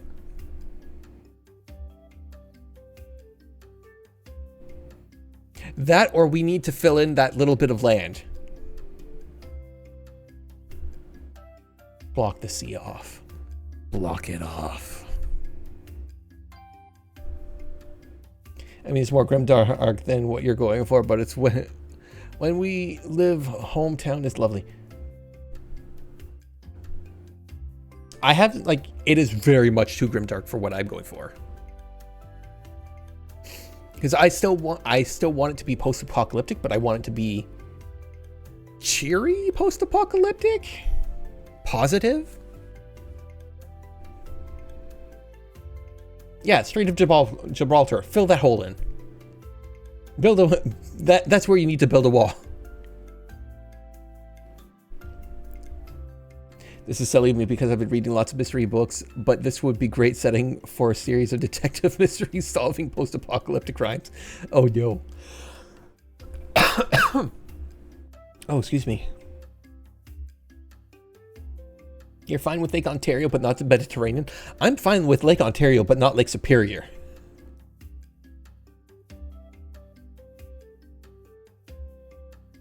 I know a death trap when I see it. Farmpocalypse. Like, there are a lot of farming games that are trying to do the sci-fi thing, but I feel they always miss the mark.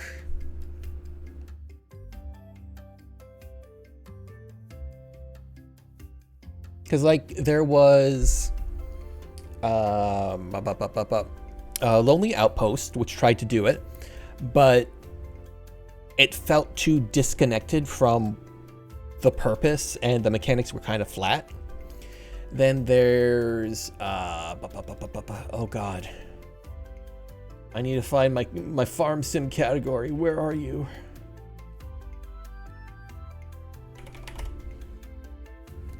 Fuck. Lightyear Frontier, which tried to do it, but 3D farm sims are not the same. They're not as... It's not as cozy. It's a different kind of cozy.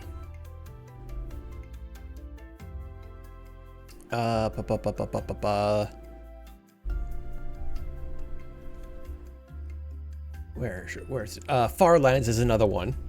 I tried to do future sci-fi farm sim, but it's in very early development and the style is not my jam.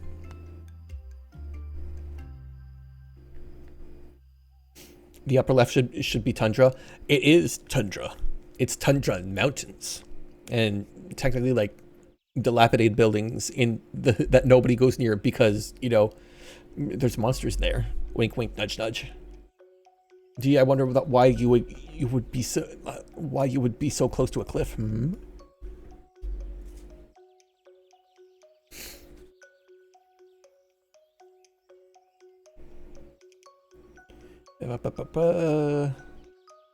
Even the St. Lawrence River is Lovecraftian god of river systems. I mean, it's if you're Canadian, it's fine. It loves us. Cylon like in that they have innate technological components, but they can still have babies the old-fashioned way. No. Mega Man Legends is post-apocalyptic, but civilization has already recovered, though not with the original humans. They're all cyborgs.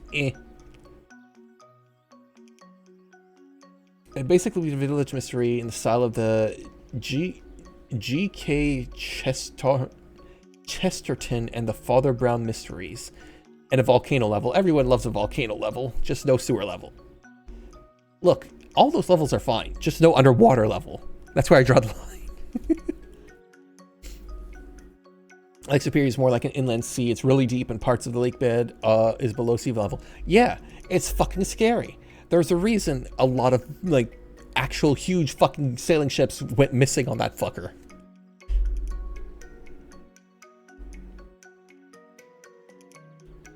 Also made sound. Yes, I shall listen to it later, Spec Ops, after stream, because I'll need to like set it up for the thingies and do some audio magic to it.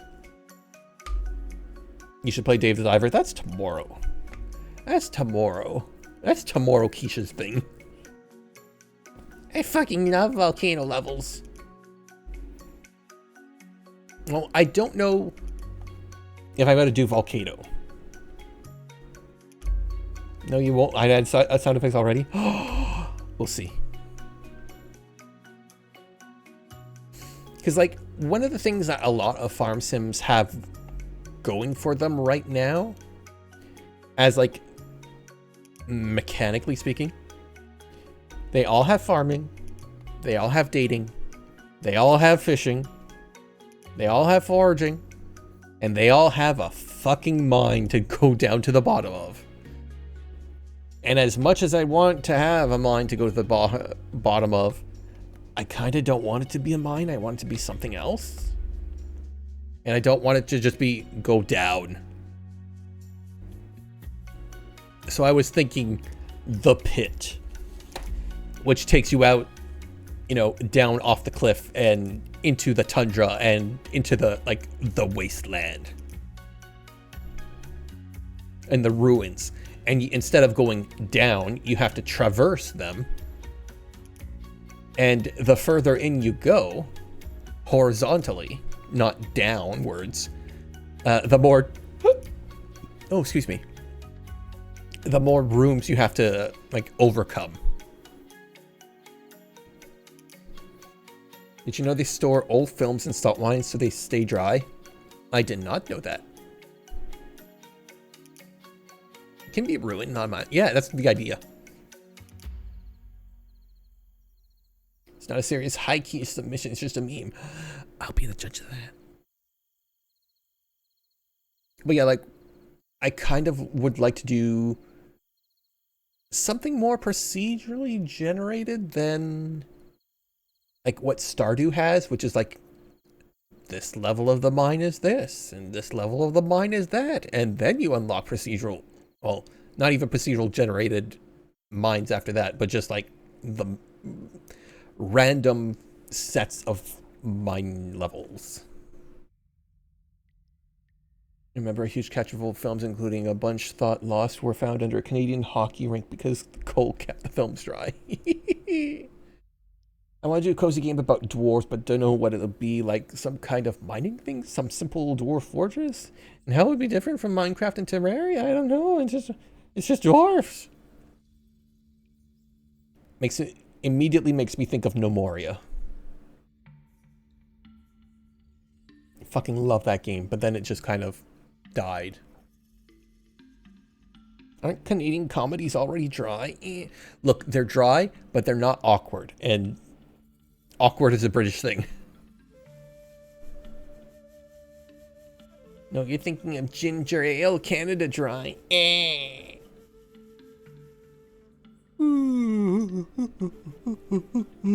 Excuse me. But yeah, like if I'm going to like really go for it, I want to put some thought into it and be a little different. You know, play with the formula a little bit. Because if I'm just going to do like a Stardew literal clone, it's like, why bother? Other than making it sci-fi, of course.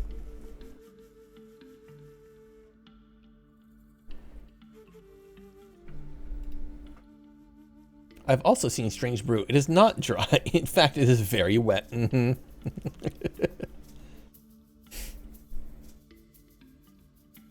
And like, I still... Oh my god! Oh. Hi, Keish! Hello, Salvatoriago. How you doing, buddy? Ooh. Ooh. Excuse me.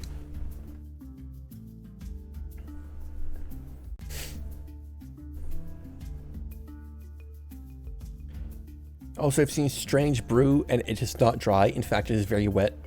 Oh, it is, isn't it? Dead dad and stuff.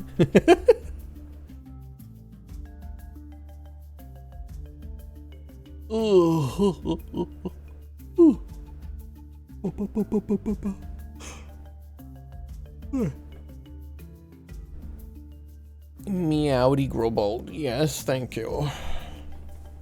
I hope you're having a good day, Sal. I am chilling on a Friday, which is as good as it could get for me right now. Well, yeah, that's kind of like the general idea, and I'm going to be playing around with it a bunch. Look at this distinguished gentleman. I'm not distinguished. Look at the way he is sitting. Yeah, I'm just sitting here on chat. Distinguished. Mm-hmm. I see. With his pillow. Ooh. I will hydrate though.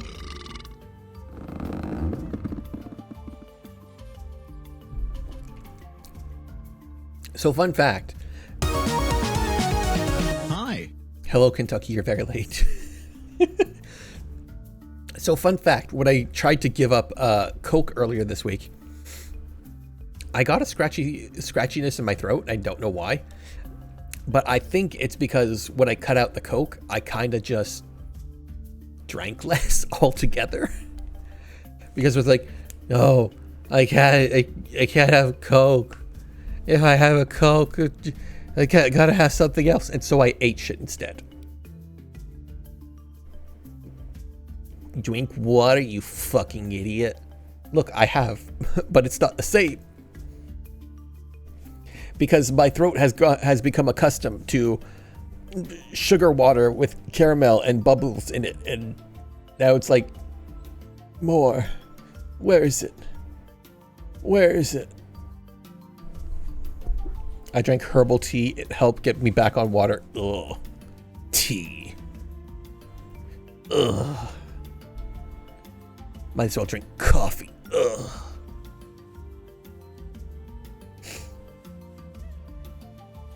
Oh no. No, Spec Ops is sending me more memes. Spec Ops, no.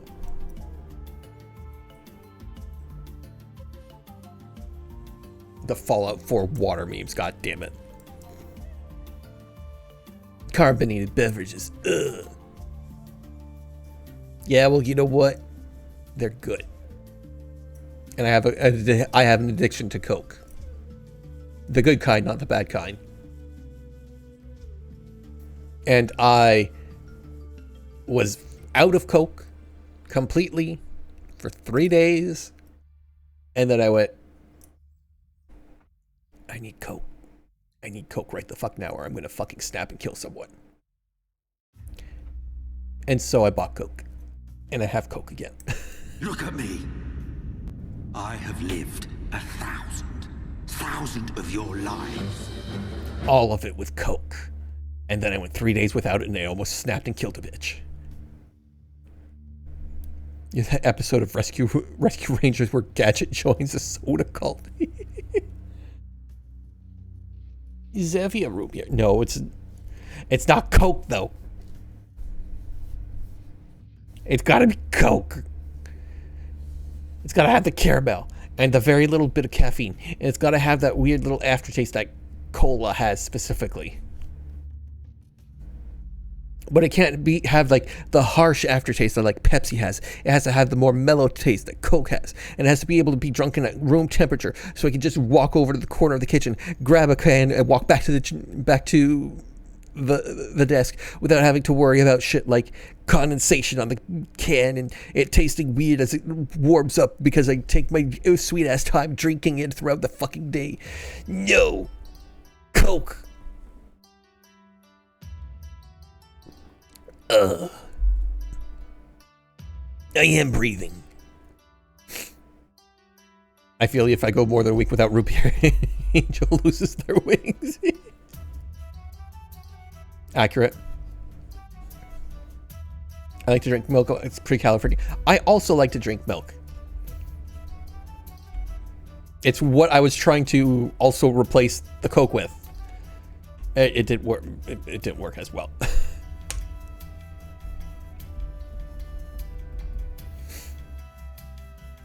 Mix Coke and milk, in which case you do get just weird separation of the two binding agents, which does explain like why sometimes I would drink milk and then a little bit later I would drink a Coke and I would get really, really weird stomach gurgles.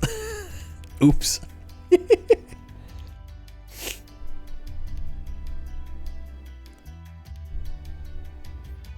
Pretty ironic coming from the guy who wrote the furry guide on how to. Yeah? Yeah? It has to have a U.S. federal government mandate supply of high fructose corn syrup to ensure the Midwest doesn't fail. God, I wish the Midwest fails.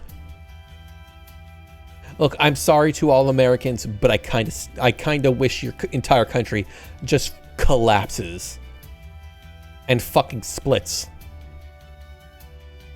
Then maybe the rest of us could have some fucking peace and quiet for a change.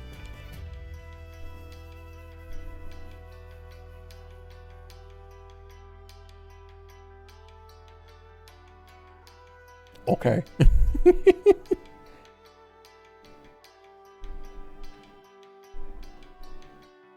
I offer you something on Blue Sky, but I mean what? Oh? Oh? You offer something on Blue Sky? Which Blue Sky? I have two.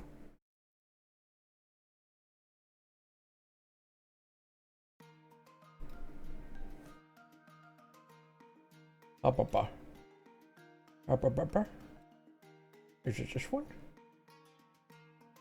I see Salvatore has followed me. I do not see anything else yet.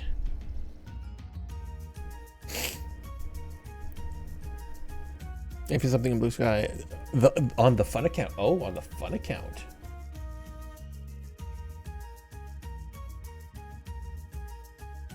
Oh my God. Amazing. Fucking amazing, Jacob. Holy fuck. Thank you. I love it. Oh, that's so fucking cute.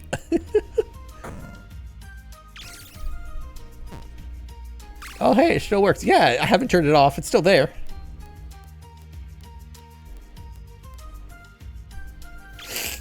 Oh, excuse me. Well, I still need to eat, and your stream is 2 hours in. Well, you should have eaten. You could have gotten food at any time and sat your ass back down, Dermot.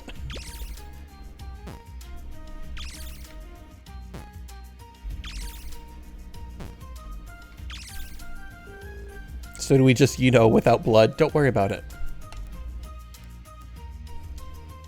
Do I feel better? I do. I am feeling better, hence why I'm here and not, you know, skulking in a ditch somewhere instead.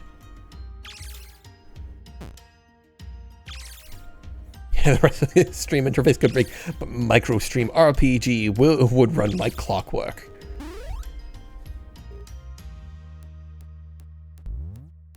Oh, you had a cold this week? No, I hope you feel better. Schleims. Oh, and then you died, sorry. A really bad fever? Oh, it's just a one-day fever? Then you're fine. You're fine. You're totally fine. You're good.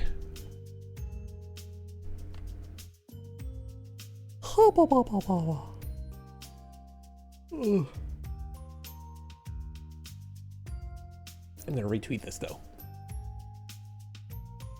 and write a spazzy email or Twitter response about it right the fuck now, going, it's so good. Thank you, Jacob.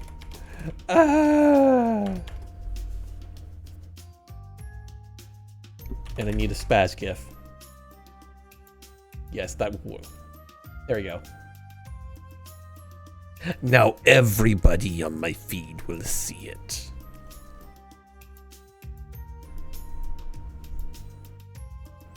What's up, Gamer Nation? We're coming to you live today, skulking in a ditch somewhere. Maybe we'll find a ghost. Oh my god, look at that cheese puff that just rolled down the hill. Oh my god, this place must be haunted. No, I don't. I'm in captivity. Totally do. Bears in captivity don't hibernate. No, but they still sleep a fuck ton.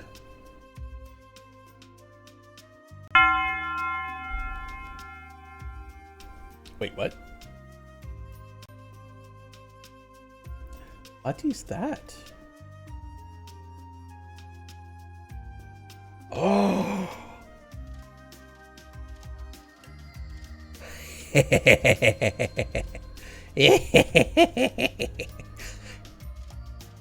Okay, I'm gonna have to share that after stream.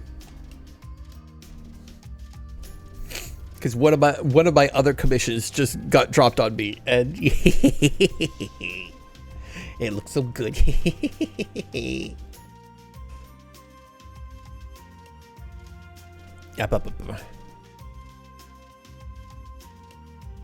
See, I would do very well in captivity. I just sleep all the fucking time.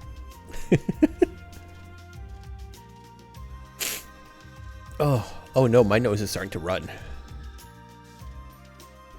Oh no, nose, why? Why? No, not now.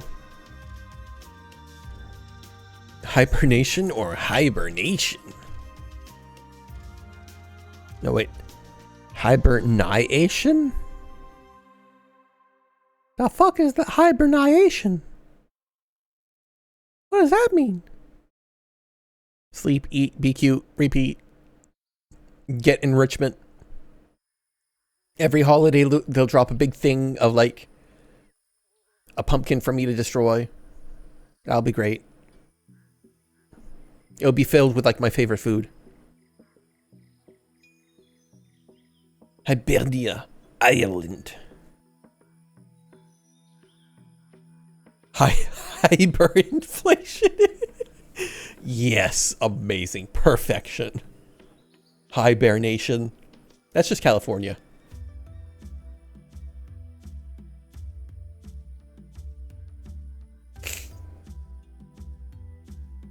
Ugh, excuse me. But yeah, that's kind of what I've been doing and what I'm planning. Still don't know what I'm going to do in terms of games going forward, though. Ooh, excuse me. Because I definitely do want more relaxing games for me, because it makes it easier to chill and easier to just decompress and not have to worry about too much voice acting and paying attention to stories or game mechanics, because I can talk to chat and actually like be involved and get better at doing that shit. Become a Balatro streamer. No, I hate math and I don't understand Balatro. I tried, but I don't understand how people get beyond level 10. It doesn't make sense to me. Why? How do they get billions? How do they get infinite combo shit? Meh. No shooting birds and using their viscera as currency. Which game was that? I don't remember which game that was. Watch Raffle Light? Leica age through oh no. He helps me sleep. But I don't want to sleep right now. I want to stay up late because it's Friday. It's Friday, I need to stay up. And then I'm going to like wake up at like 9:55 just in time for Leo's stream. And I'm waiting for like the art thingy so that I could do a thing. Can't wait for the summer rush to end at work. Sir, summer just started. Leica is trauma. That's what I've heard. I can't wait for summer rush to end at work. And then I see a key stream announcement. Final. Uh-huh. Yeah, you want to go with that? But yeah, there's like a whole slew of games that are more relaxing that I could actually play. Problem is a lot of them are open-ended. Like farming sims, there's not really, I mean, they're, fucking hell, shit. Like there is a quote-unquote end, but it still goes on infinitely, so it's like, eh.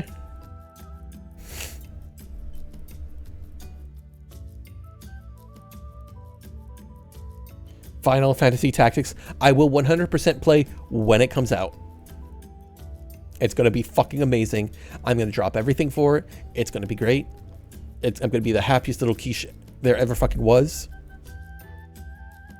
Because I've been begging for that game on PC for fucking decades now. And that is not a fucking exaggeration.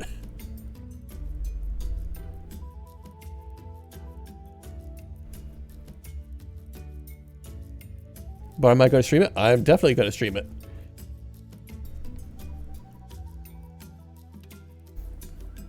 German, I'm slapping you. I'm slapping you. I am pile driving you. I am biting you. I am biting you. I am biting you. I am throwing you off the goddamn roof into the lake. It is Lake Superior. Good luck.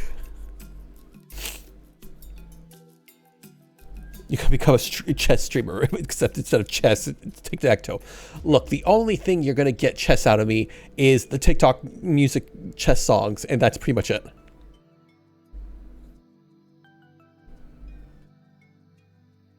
Well, I'm very excited in my pants. I'm glad Final Fantasy Tactics does it for you. Because I have never had another Tactics game replicate the feeling of Final Fantasy Tactics quite the same way.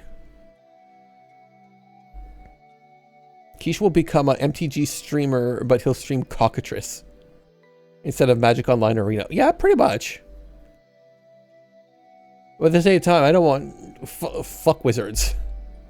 Fuck wizards, they're too expensive now. I can't buy new shit.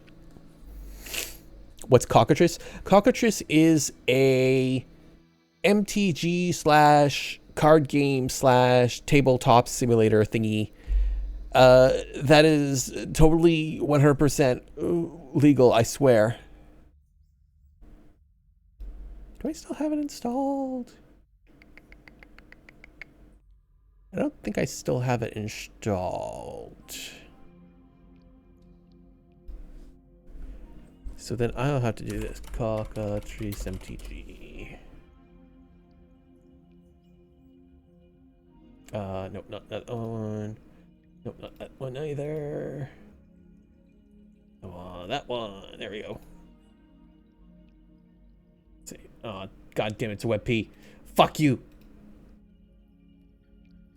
I don't mind WebP, but I fucking hate the fact that everything else doesn't like WebP. Is this a WebP? No, it's a PNG. Thank God. Here, bam. Change. Pull it up. Boop. Boop. Show it. There we go.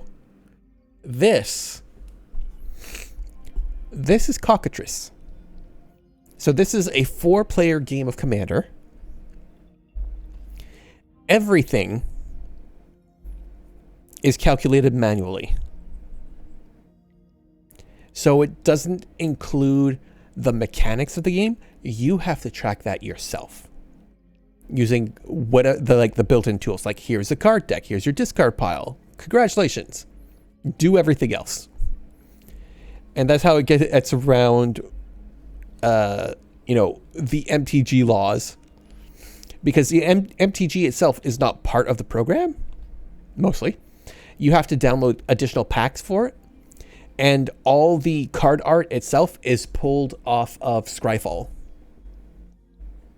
and you can alter any of the images yourself on your end. And it's so good. It's fun. It's very cluttered and messy, but you know what? It's still fun. It's proper MTG. And yeah, I guess I could do like Tabletop Simulator, but Tabletop Simulator itself gets really, really weird. I bought all the Bloomberg precons. I bought all the Bloomberg precons. They're the last Bloomborough precons. They're the last ones I got. I also got the Secret Lair and a free pack, and I bought a whole bunch of singles that I wanted because I wanted all the all the Planeswalkers because I collect those. And that's the last stuff I bought from MTG. And I still have to sort those things. Oh yeah, and I also have an entire singleton collection of Bloomborough itself, minus all the alts.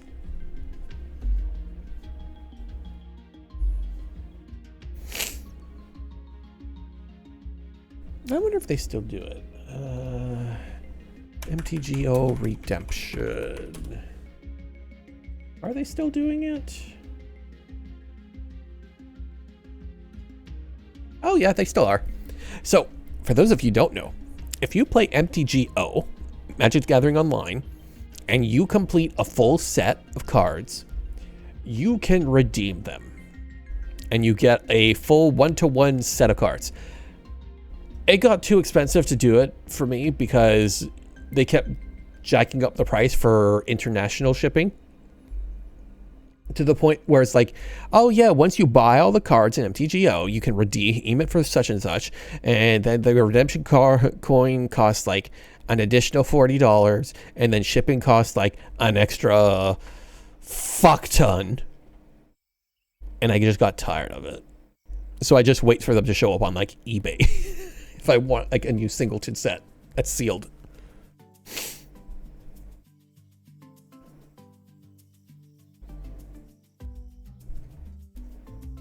Buy singles, guys. Yeah, but see, if you buy them all on MTGO and you just want like one of every card to complete a set, it's cheaper than, or not, well, it was cheaper than a booster box. Not anymore. Or it costs like just a little more than a booster box. And then it costs a lot more than a booster box. Fuck Magic and Wizards.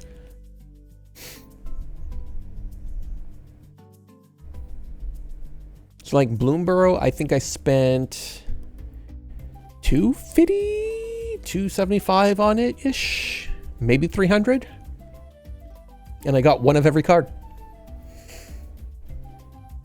And if I buy like one of every card as singles, it'd be more like $500, easy.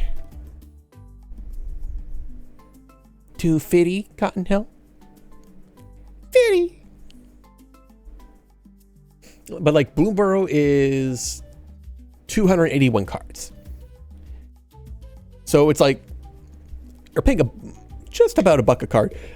Oh, excuse me, in the end.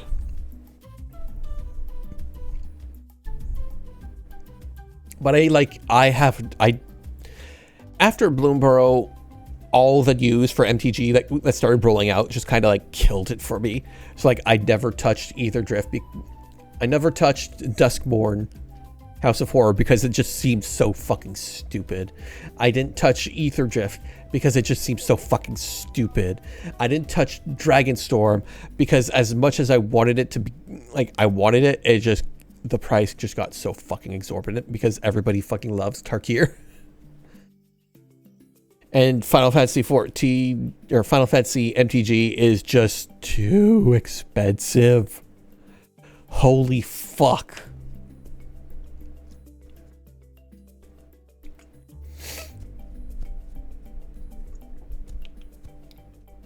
And everything is Final Fantasy now. I just started playing 2 weeks ago. Yep.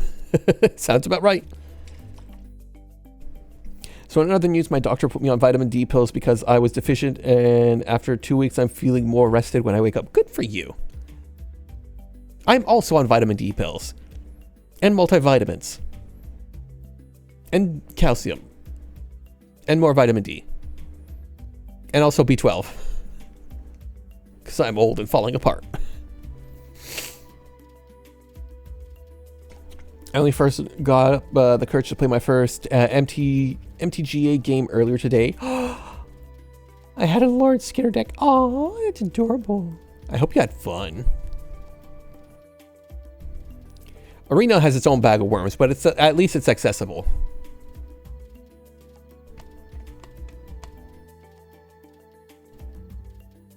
I need to be on B12 too, but good lord, all the options. Yeah.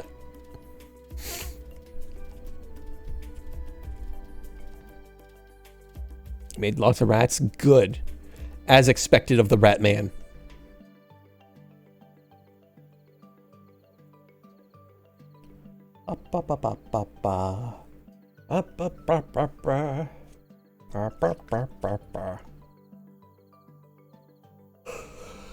Ooh.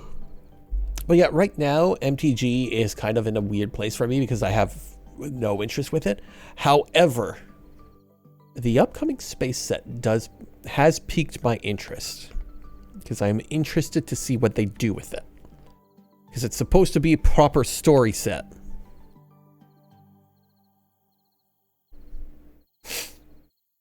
But we'll see. They've disappointed me several times now. Like they had piqued my interest for the Western set, and then the Western set was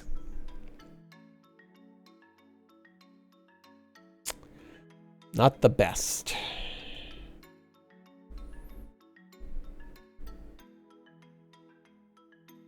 They just released the first story chapter today, and there's some story stuff in the playing guide. I'm not looking at any of that story stuff yet. I want to see it. I want to see the actual set first. Because the last thing I want is to be interested in a set or interested in a story, and then the set itself turns out to be shit, or vice versa, or there are issues with it. I still feel burned by Ikoria for that fact. Fuckers.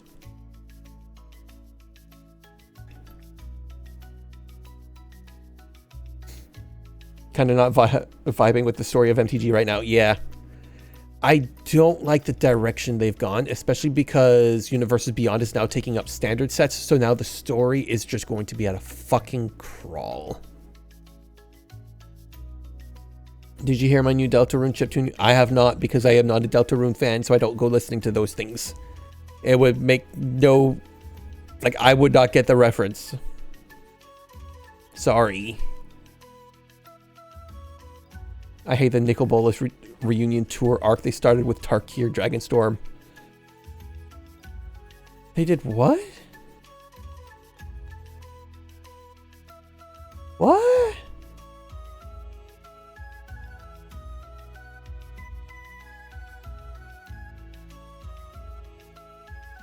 I don't know. Look, since they did the big portal thing event with New Phyrexia and then just kind of wiped New Phyrexia off the fucking map, I've been pissed at that. I've been so pissed at that. And then it's like, oh yeah, we got rid of all the planeswalkers, so now we've got room to focus on all the new planeswalkers. And then they just go right back to the fucking same fucking planeswalkers again. It's like, no, you had an opportunity. And it's just, no, oh, it's Jace again. Fuck him. The end of Tarkir, Dragonstorm's story reveals Nicol Bolas has been slowly siphoning power from Ugin in the meditation realm, and that's why Dragonstorms are happening. What? Well, he dead. They desparked him and they killed him on another. Oh no, that's right. No, he fake dead and got transported to the meditation realm where Ugin quote unquote died and lost his physical body and thus did the thingy. Yeah, that's right. That bullshit. Look, all I'm saying is they should put me in charge of writing the MTG story because I'd fix all this shit.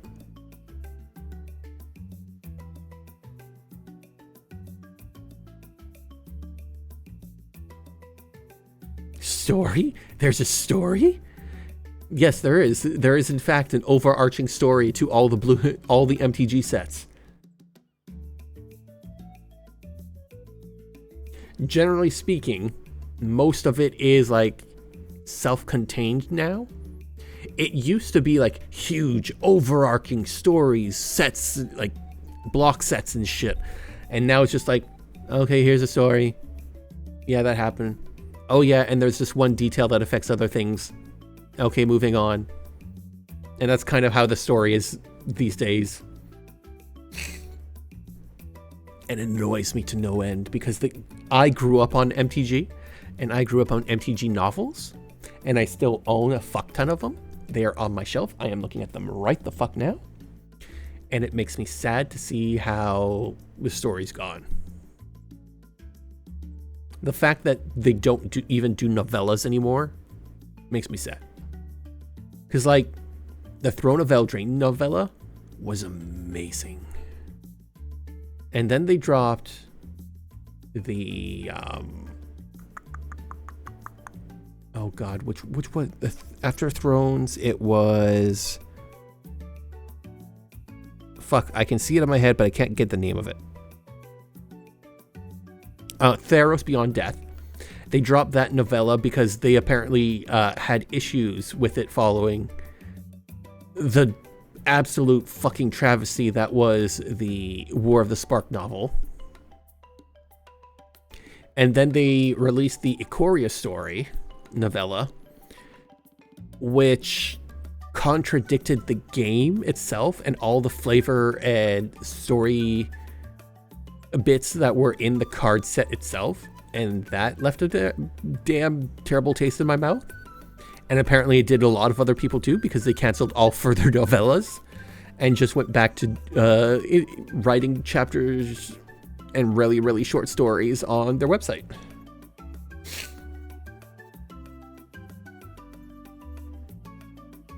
They're releasing a version of that story that's comic now. Oh, great. I can't wait for the canon lesbian to talk about how she's never felt this way ever about anyone else except this man in comic format.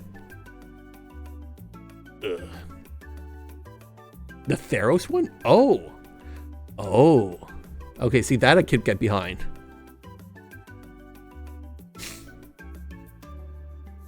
I'm not interested in most of MTG and never was. Fantasy words like Phyrexia and Tarkir and Nicol Bolas make my eyes cross. Well, that's just because you don't know the stuff. Well, Bloomburrow. Bloomburrow was fucking amazing. All right, go eat Dermot. Bye-bye. So, here's your MTG rundown, Kentucky. Once upon a time, there were planeswalkers. They were gods. They fucked around a lot, and then they found out, and then they fucked around some more, and then they found out, and then one day, Urza was an asshole to his brother, and his brother was also an asshole, and one of them became Planeswalker, and the other blew up, and then he blew up the world, and then he went on a little journey, and that started Phyrexia. Oh, the ongoing feud with Phyrexia. No, Urza's just an old dude. He was an artificer. He blew up Dominaria once, maybe twice. Actually, no, like 4 times, and then one really big one. And then he went wandering around the multiverse for a bit and went, oh no, Phyrexia is actually like really bad and we should probably do something about them. And so he started doing stuff about them. But Urza is a giant prick. So he did stuff about them by turning people into things that should do stuff about them, which culminated in the invasion of Dominaria, the planet, the plane. What are we, some sort of League of Legends? No, fuck that shit. No.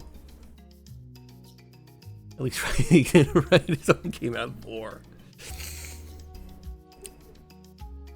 At least League has lore. Overwatch.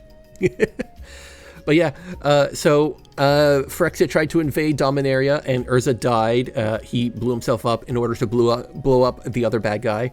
And then it started some other shit and everybody was like, yay, everything's great now. And then fast forward a few years and oh no, everything's bad now again. We've accidentally made another god and Planeswalkers are still fucking around and finding out.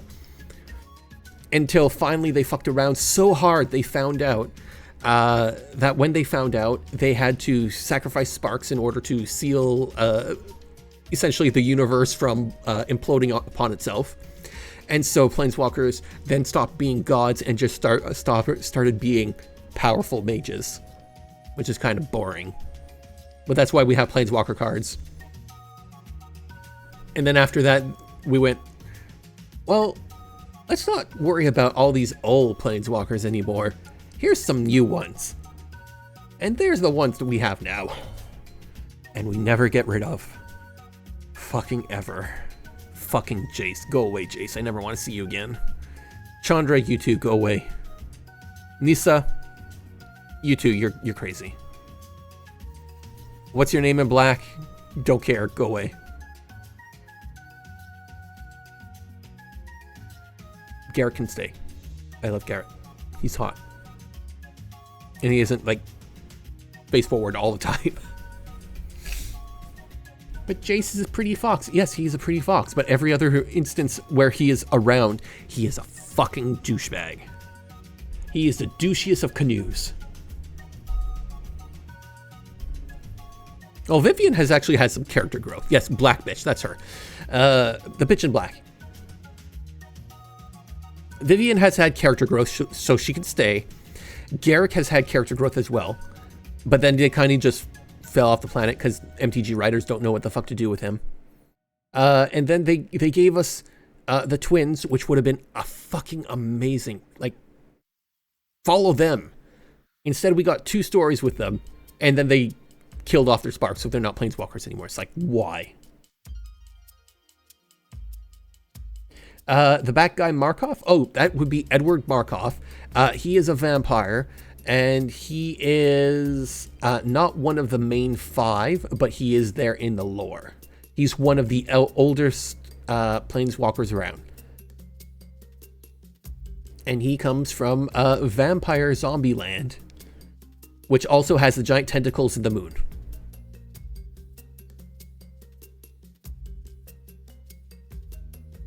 For a little bit of security, yeah, that's him.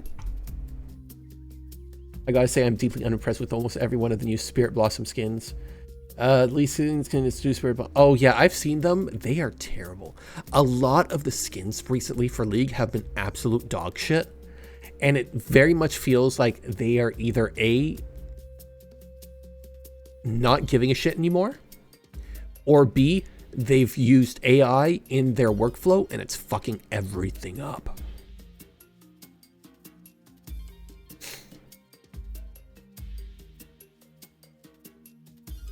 But yeah, to the current story was after they all the Planeswalkers got turned into normal guys TM, Nicobolas, who is the eldest of Elder Dragons, decided, fuck this shit, I want it back. So he started a multi-year plan of how to get his shit back, which involved, oh, I'm just gonna rip out everybody else's Planeswalker sparks and just stick them in me, and that'll work, right? And that's what he did, and it almost worked. culminating in War of the Spark, where he essentially lured all the planeswalkers to one place, locked them there, and started harvesting them like they were carrots. And he killed, and in that story, a lot of planeswalkers that a lot of people liked just got offed. Some on screen, some off screen, and they introduced a whole slew of new ones, and everybody was like, "Oh, new focus for story?" And then they went, "Nah, fam. We're gonna bait and switch you. We're gonna talk about some non-specific planeswalkers for a few sets, and then we're just gonna go right back to the regular ones." Disregard previous. I consume. What? What are you consuming? Kind of like the Wandering Emperor more before she had a mana color identity. Yeah, well, I liked her more before the set where they actually like explained her, because then it was like, well, that's kind of boring.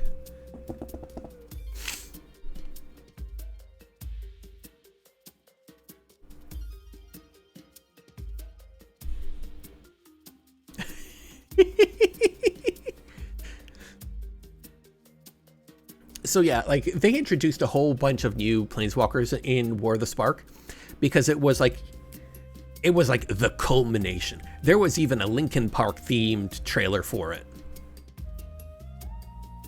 And it was fantastic. Hi, Draenith. Hi, buddy. We're talking MTG right now. And War of the Spark itself was great. The story, okay. The book, absolute dog shit. Which caused them to rethink all their story shit going forward again. And from there, we got... I will allow that.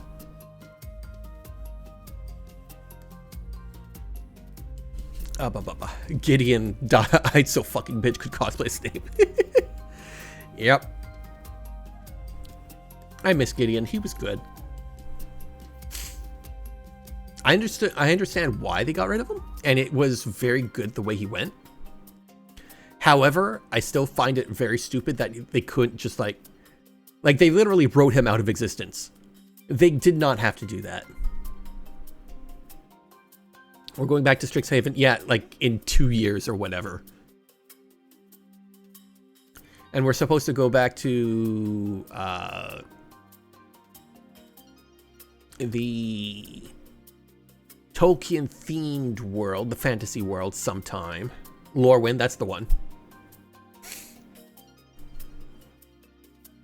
But yeah, essentially after that one, they took a break on the overarching story and then started peppering in with the newer ones, the more recent sets, about how, the new Phyrexians are trying to stir shit up. And here's like, here's one of the Praetors, which are the, 5 big bads, on this plane, and he's doing a thing. And here's one on this plane, and he's doing a thing. And here's one on this plane, and he's doing a thing. What could all this mean? And then they invaded the universe and lost because that's stupid. Fucking stupid. They should have won. I used to hear a lot about the comedy sets. I heard the most recent comedy set, maybe the last one. Yeah, because they didn't do too well, and they keep trying to make them standard legal, which doesn't really work. The comedy sets used to be like 100% just haha, have a goof. But then if you try to make them playable in regular and standard, it just, it doesn't work really well.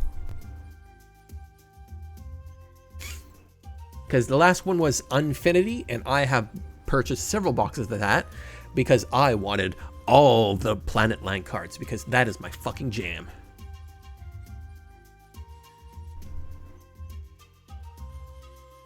Yeah, Unstable was fantastic.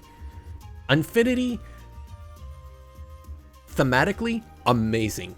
Mechanically, terrible.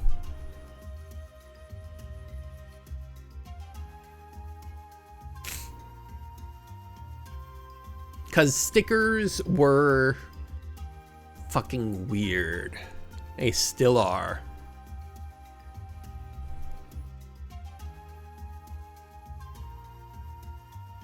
Yeah, they should never have existed. It was a ridiculous thing. Conspiracy would be fucking fantastic. Another Battleborn set would be amazing.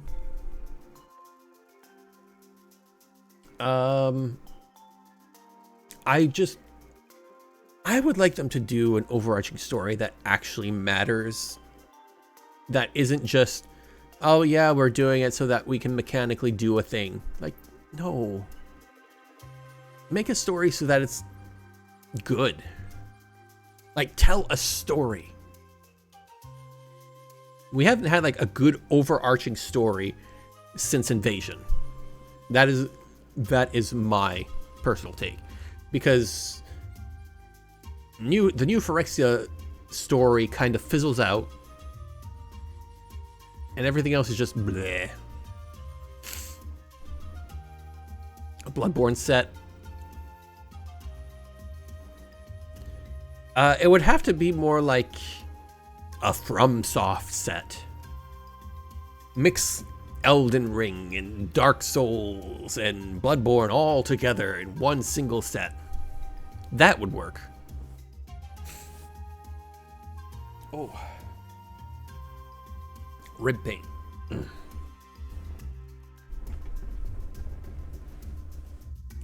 Do not want to play MTG FromSoft though.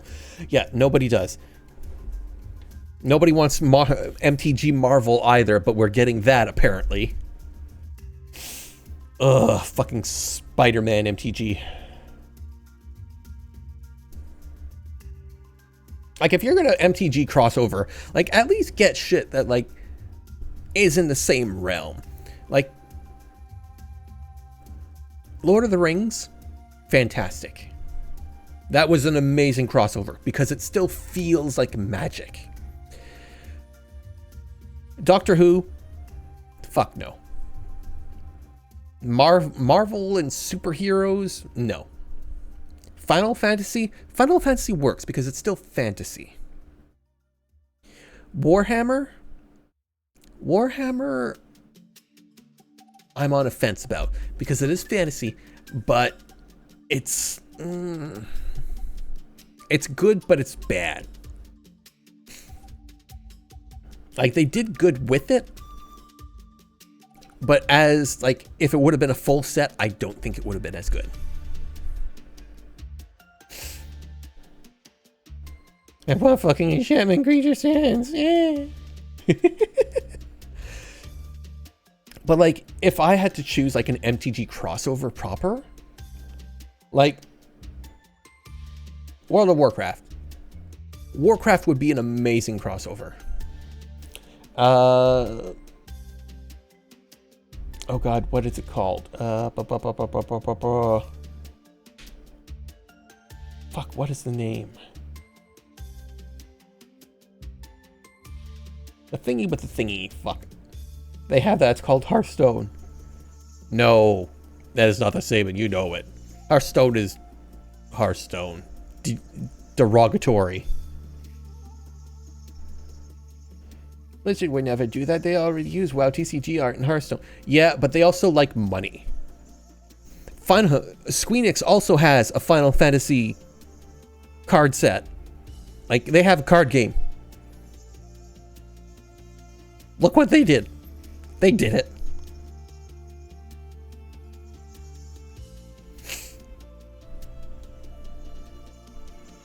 Can't wait to see more Magic cards in Final Fantasy, the card game. There's also Lorcana. Lorcana is just Disney, though. Which isn't quite the same.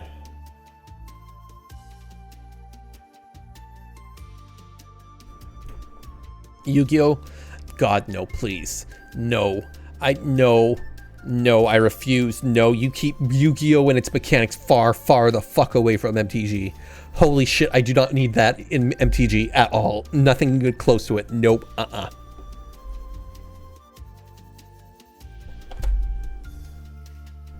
I do not need Yu-Gi-Oh! Turn 1. I just played three quarters of my deck and won the game because you didn't have a counter spell in hand.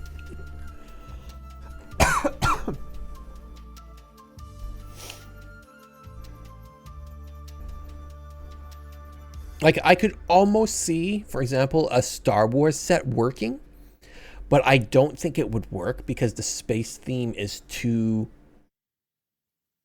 spacey. It's like the same issue I have with Warhammer. So already Star Wars TCG anyway. Yeah, but that's not the same. We've already established that that doesn't matter because Marvel is happening, and so is so is Final Fantasy. Yu-Gi-Oh, but it's only Pot of Greed. I draw play Pot of Greed and draw 2 cards, and I play Pot of Greed and draw 2 more cards, and I play Super Pot of Greed and draw 3 cards. Let's reduce the scale for a second and go secret layers. Secret layer everything. All the secret layers all the time. Pithing Needles, Death Note, amazing, perfection. Perfection? Perfection.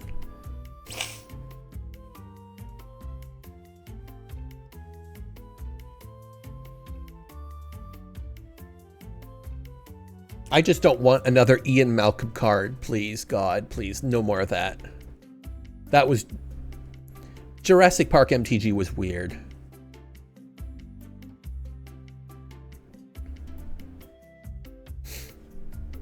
MTG crossover with good writing. Oh, yeah, I don't think so. That's never happening. Because that would require them to actually do writing. But they don't. They don't tell a story, they just rehash it for the crossovers. Like the Final Fantasy set, it doesn't have a story. It's just Final Fantasy in a set. That's it. There's no overarching story except, you know, oh yeah, there's this one moment from like Final Fantasy VII on this one card. Oh yeah, it's so fucking fantastic.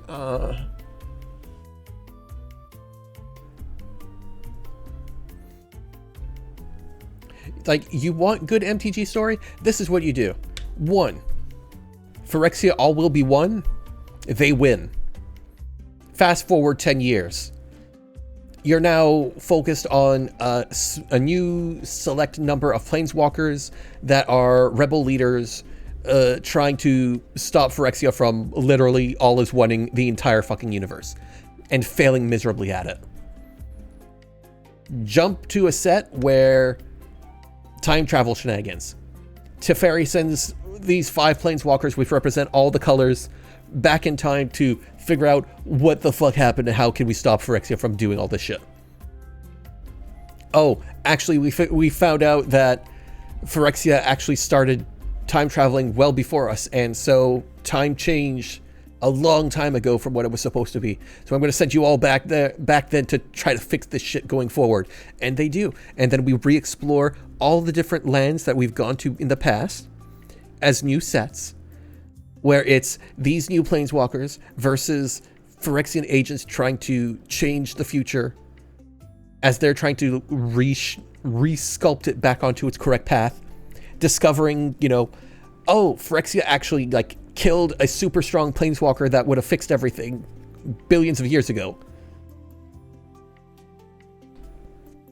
And then they just move forward from there, going forward and forward and forward until like rehashing cataclysmic events that should have gone differently, such as War of the Spark, which should never have happened, but oh no, it's happening again. What are we going to do this time? Well, we got to save the one guy who showed up and apparently died when he landed. And that'll fix everything in the timeline. Okay, let's do that. Oh, actually, we've got to sacrifice ourselves to do it. Blah, blah, blah, blah, blah. Oh, planeswalkers are now super powerful again. Oh my god, how'd that happen? I don't know, but you know what? That's better than it was before. Now we know better, and we can fix this shit. We can teach these other planeswalkers to grow the fuck up and stop fucking around so you can stop finding out. There, that's how you fix a goddamn plot. All the card art is made in Windows 95 MS Paint. There's already pixel art cards, so that's pretty much close enough as it is.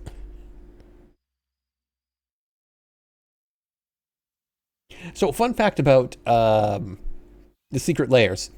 There will never be more than one chase card in a layer. That is something that they have specifically done in the past. The only exception to that was the original Praetors being reprinted as Phyrexian text.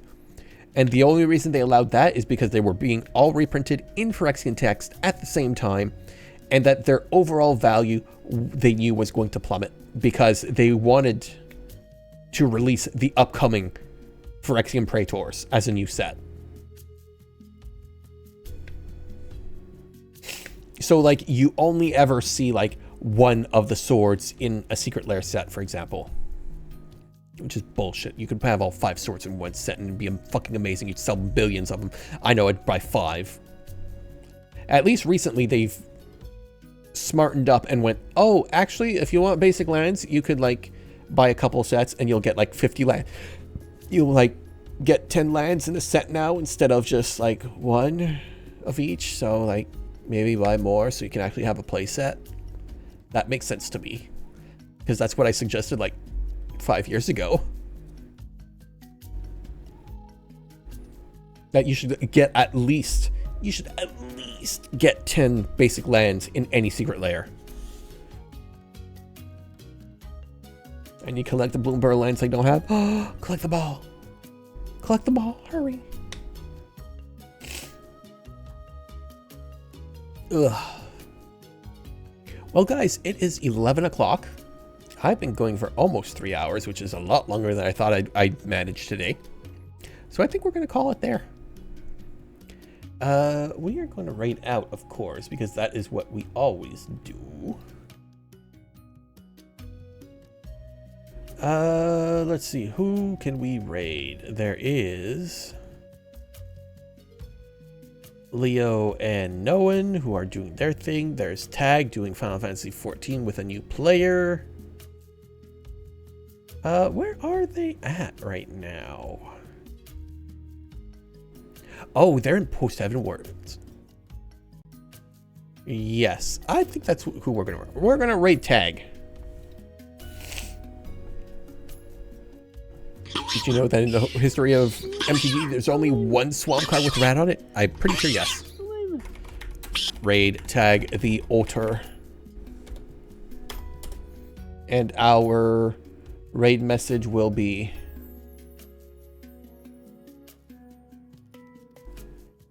Magic D's Final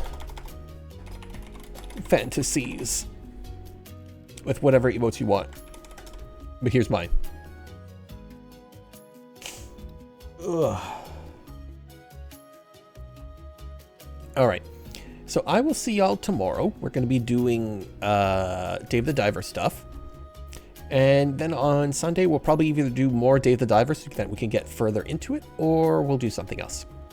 Or maybe I'll take the day off because I'm doing today as well. We'll see.